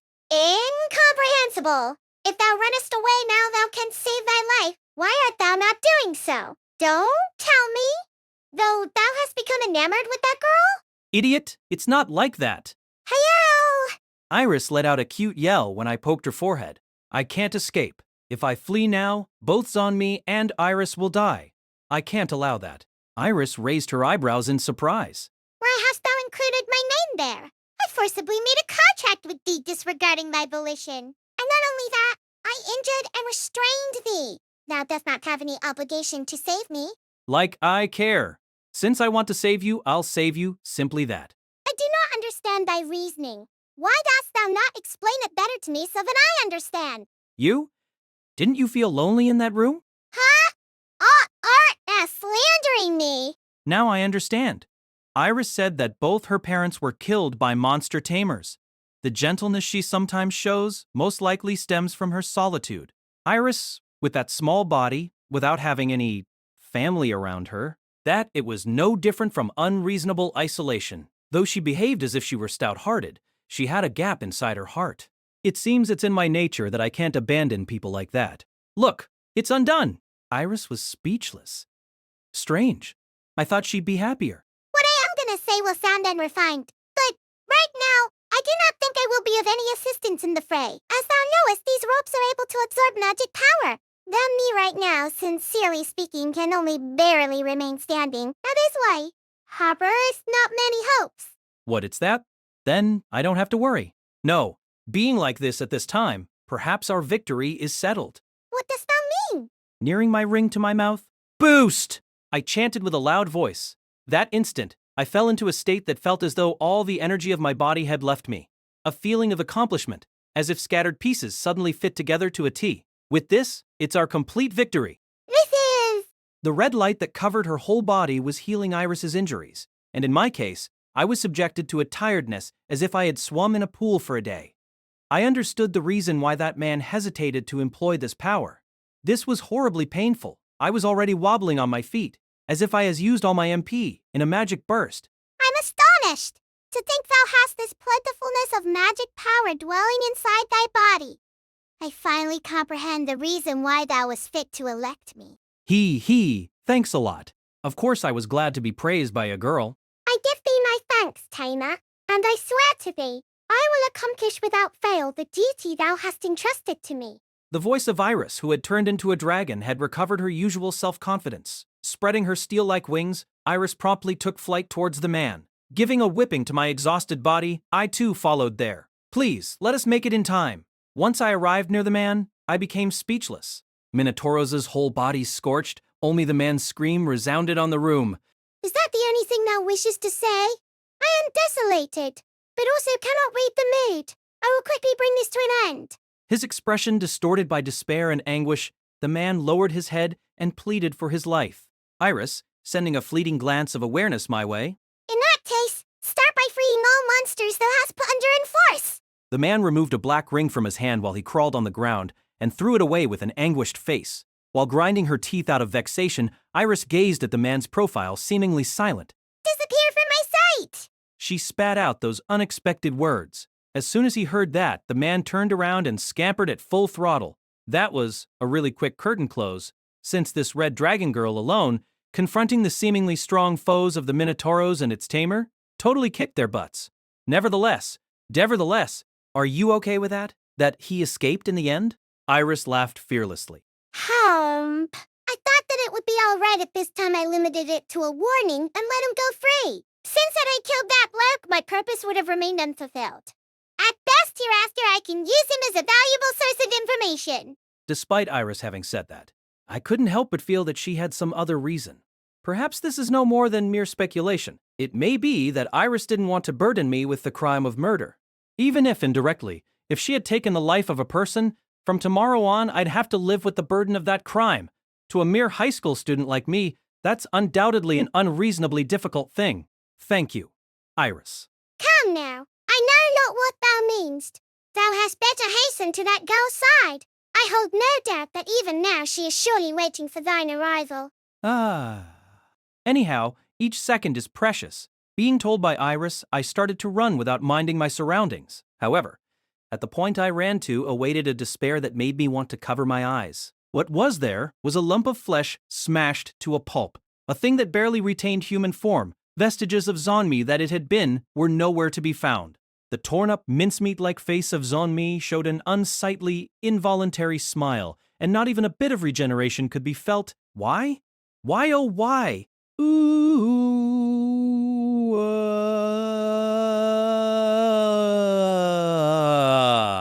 In that pool of blood, I fell to my knees. Zonmi's head was split in two agape, a jelly-like substance overflowing from the inside. I tried to pick up the lump of flesh that was once Zonmi. The thick, dripping blood stubbornly coiled around. Flesh. This is merely flesh. No different in the least from that lined up at the supermarket. A mass of protein. There were many things that I wanted to say to her. Thanks for always protecting me. Sorry for being a bother. There were many things I wanted to say to you. Zonmi, now I can say it. I'll become a monster tamer. Till now, I was spending my days without aim. However, I feel I finally found what I want to do myself. So that both humans and monsters can laugh and get along, I want to make a world like that. That's why, for that reason, I want to be always at your side. Until that dream is granted, I want you to lend me your strength. You too, aren't you wishing for that? And yet, why? Human, get out of the way! I couldn't protect her. I didn't make it in time. Completely exhausted, I hung my head, heartbroken. I don't feel like moving even 1 inch from here. What art thou saying? Thou hast accomplished everything! That lass is still alive. What do you mean Zonmi shouldn't be like this? Shouldn't she be reverting to how she was? I do not like to jest. The soul of that lass is still here. But then her current condition should not last long. Next instant, I noticed some discomfort in my own fingertips. If I had to liken it to something, it would be close to the feeling you get when you remove the training weights that you had been wearing. She smoothly removed the ring she was so devoted to and fixated on. I return thee this! He. What she handed to me was the ring she wore on her finger. The ring? Why now? I'm not so uncouth to remain in this place, so pardon me. What the heck does she means by that? To further my dumbfoundedness, Iris showed me a don't worry smile. What? Thou wilt understand soon. Good grief! Thy resilience is astounding. It seems that nearly half the magic power thou spent earlier has been returned by now. Being like that, there's no need to bestow unto thee the magic power contained in my blood. That's why. What do you mean? Let me tell thee one last thing. I am grateful from the bottom of my heart for having met thee. If thou still carriest the will to be a monster tamer, the day may come that we will meet again. Come the time, if thou choosest to allow it, I wish that we will once again restore our contract. And this time not by force. I want us to be partners that understand each other by heart. Like with this lass here, farewell, tamer. Iris changed to dragon shape and flew away by flapping her wings. I couldn't discern Iris's dragon-changed silhouette, but the words she left behind in the end were still fresh in my mind. I wonder what she wanted after all. And the ring I received from Iris, I felt it was casting a pale light in Zonmi's direction. Like running electricity, an idea crossed my mind. I gently approached the ring to Zonmi's hand. I wonder what will happen. Surprisingly, aren't Zonmi's injuries little by little, healing themselves? I see. I'm granting her my internal magic power. Recovering in an eye blink a healthy rosy color, Zonmi opened her eyelids as if waking up from 1,000 years of slumber. Chiharu. Hearing the voice I yearned for, the corners of my eyes involuntarily heated up. What the heck? Was I? Surveying restlessly her surroundings with half-asleep eyes, it seemed Zonmi still couldn't get a grasp of what was happening. Welcome back, Zonmi. Softly raising Zonmi's body, which had become so unbearably dear to me. Why? What are you doing? It's fine. Be quiet for a bit. I tightly embraced her.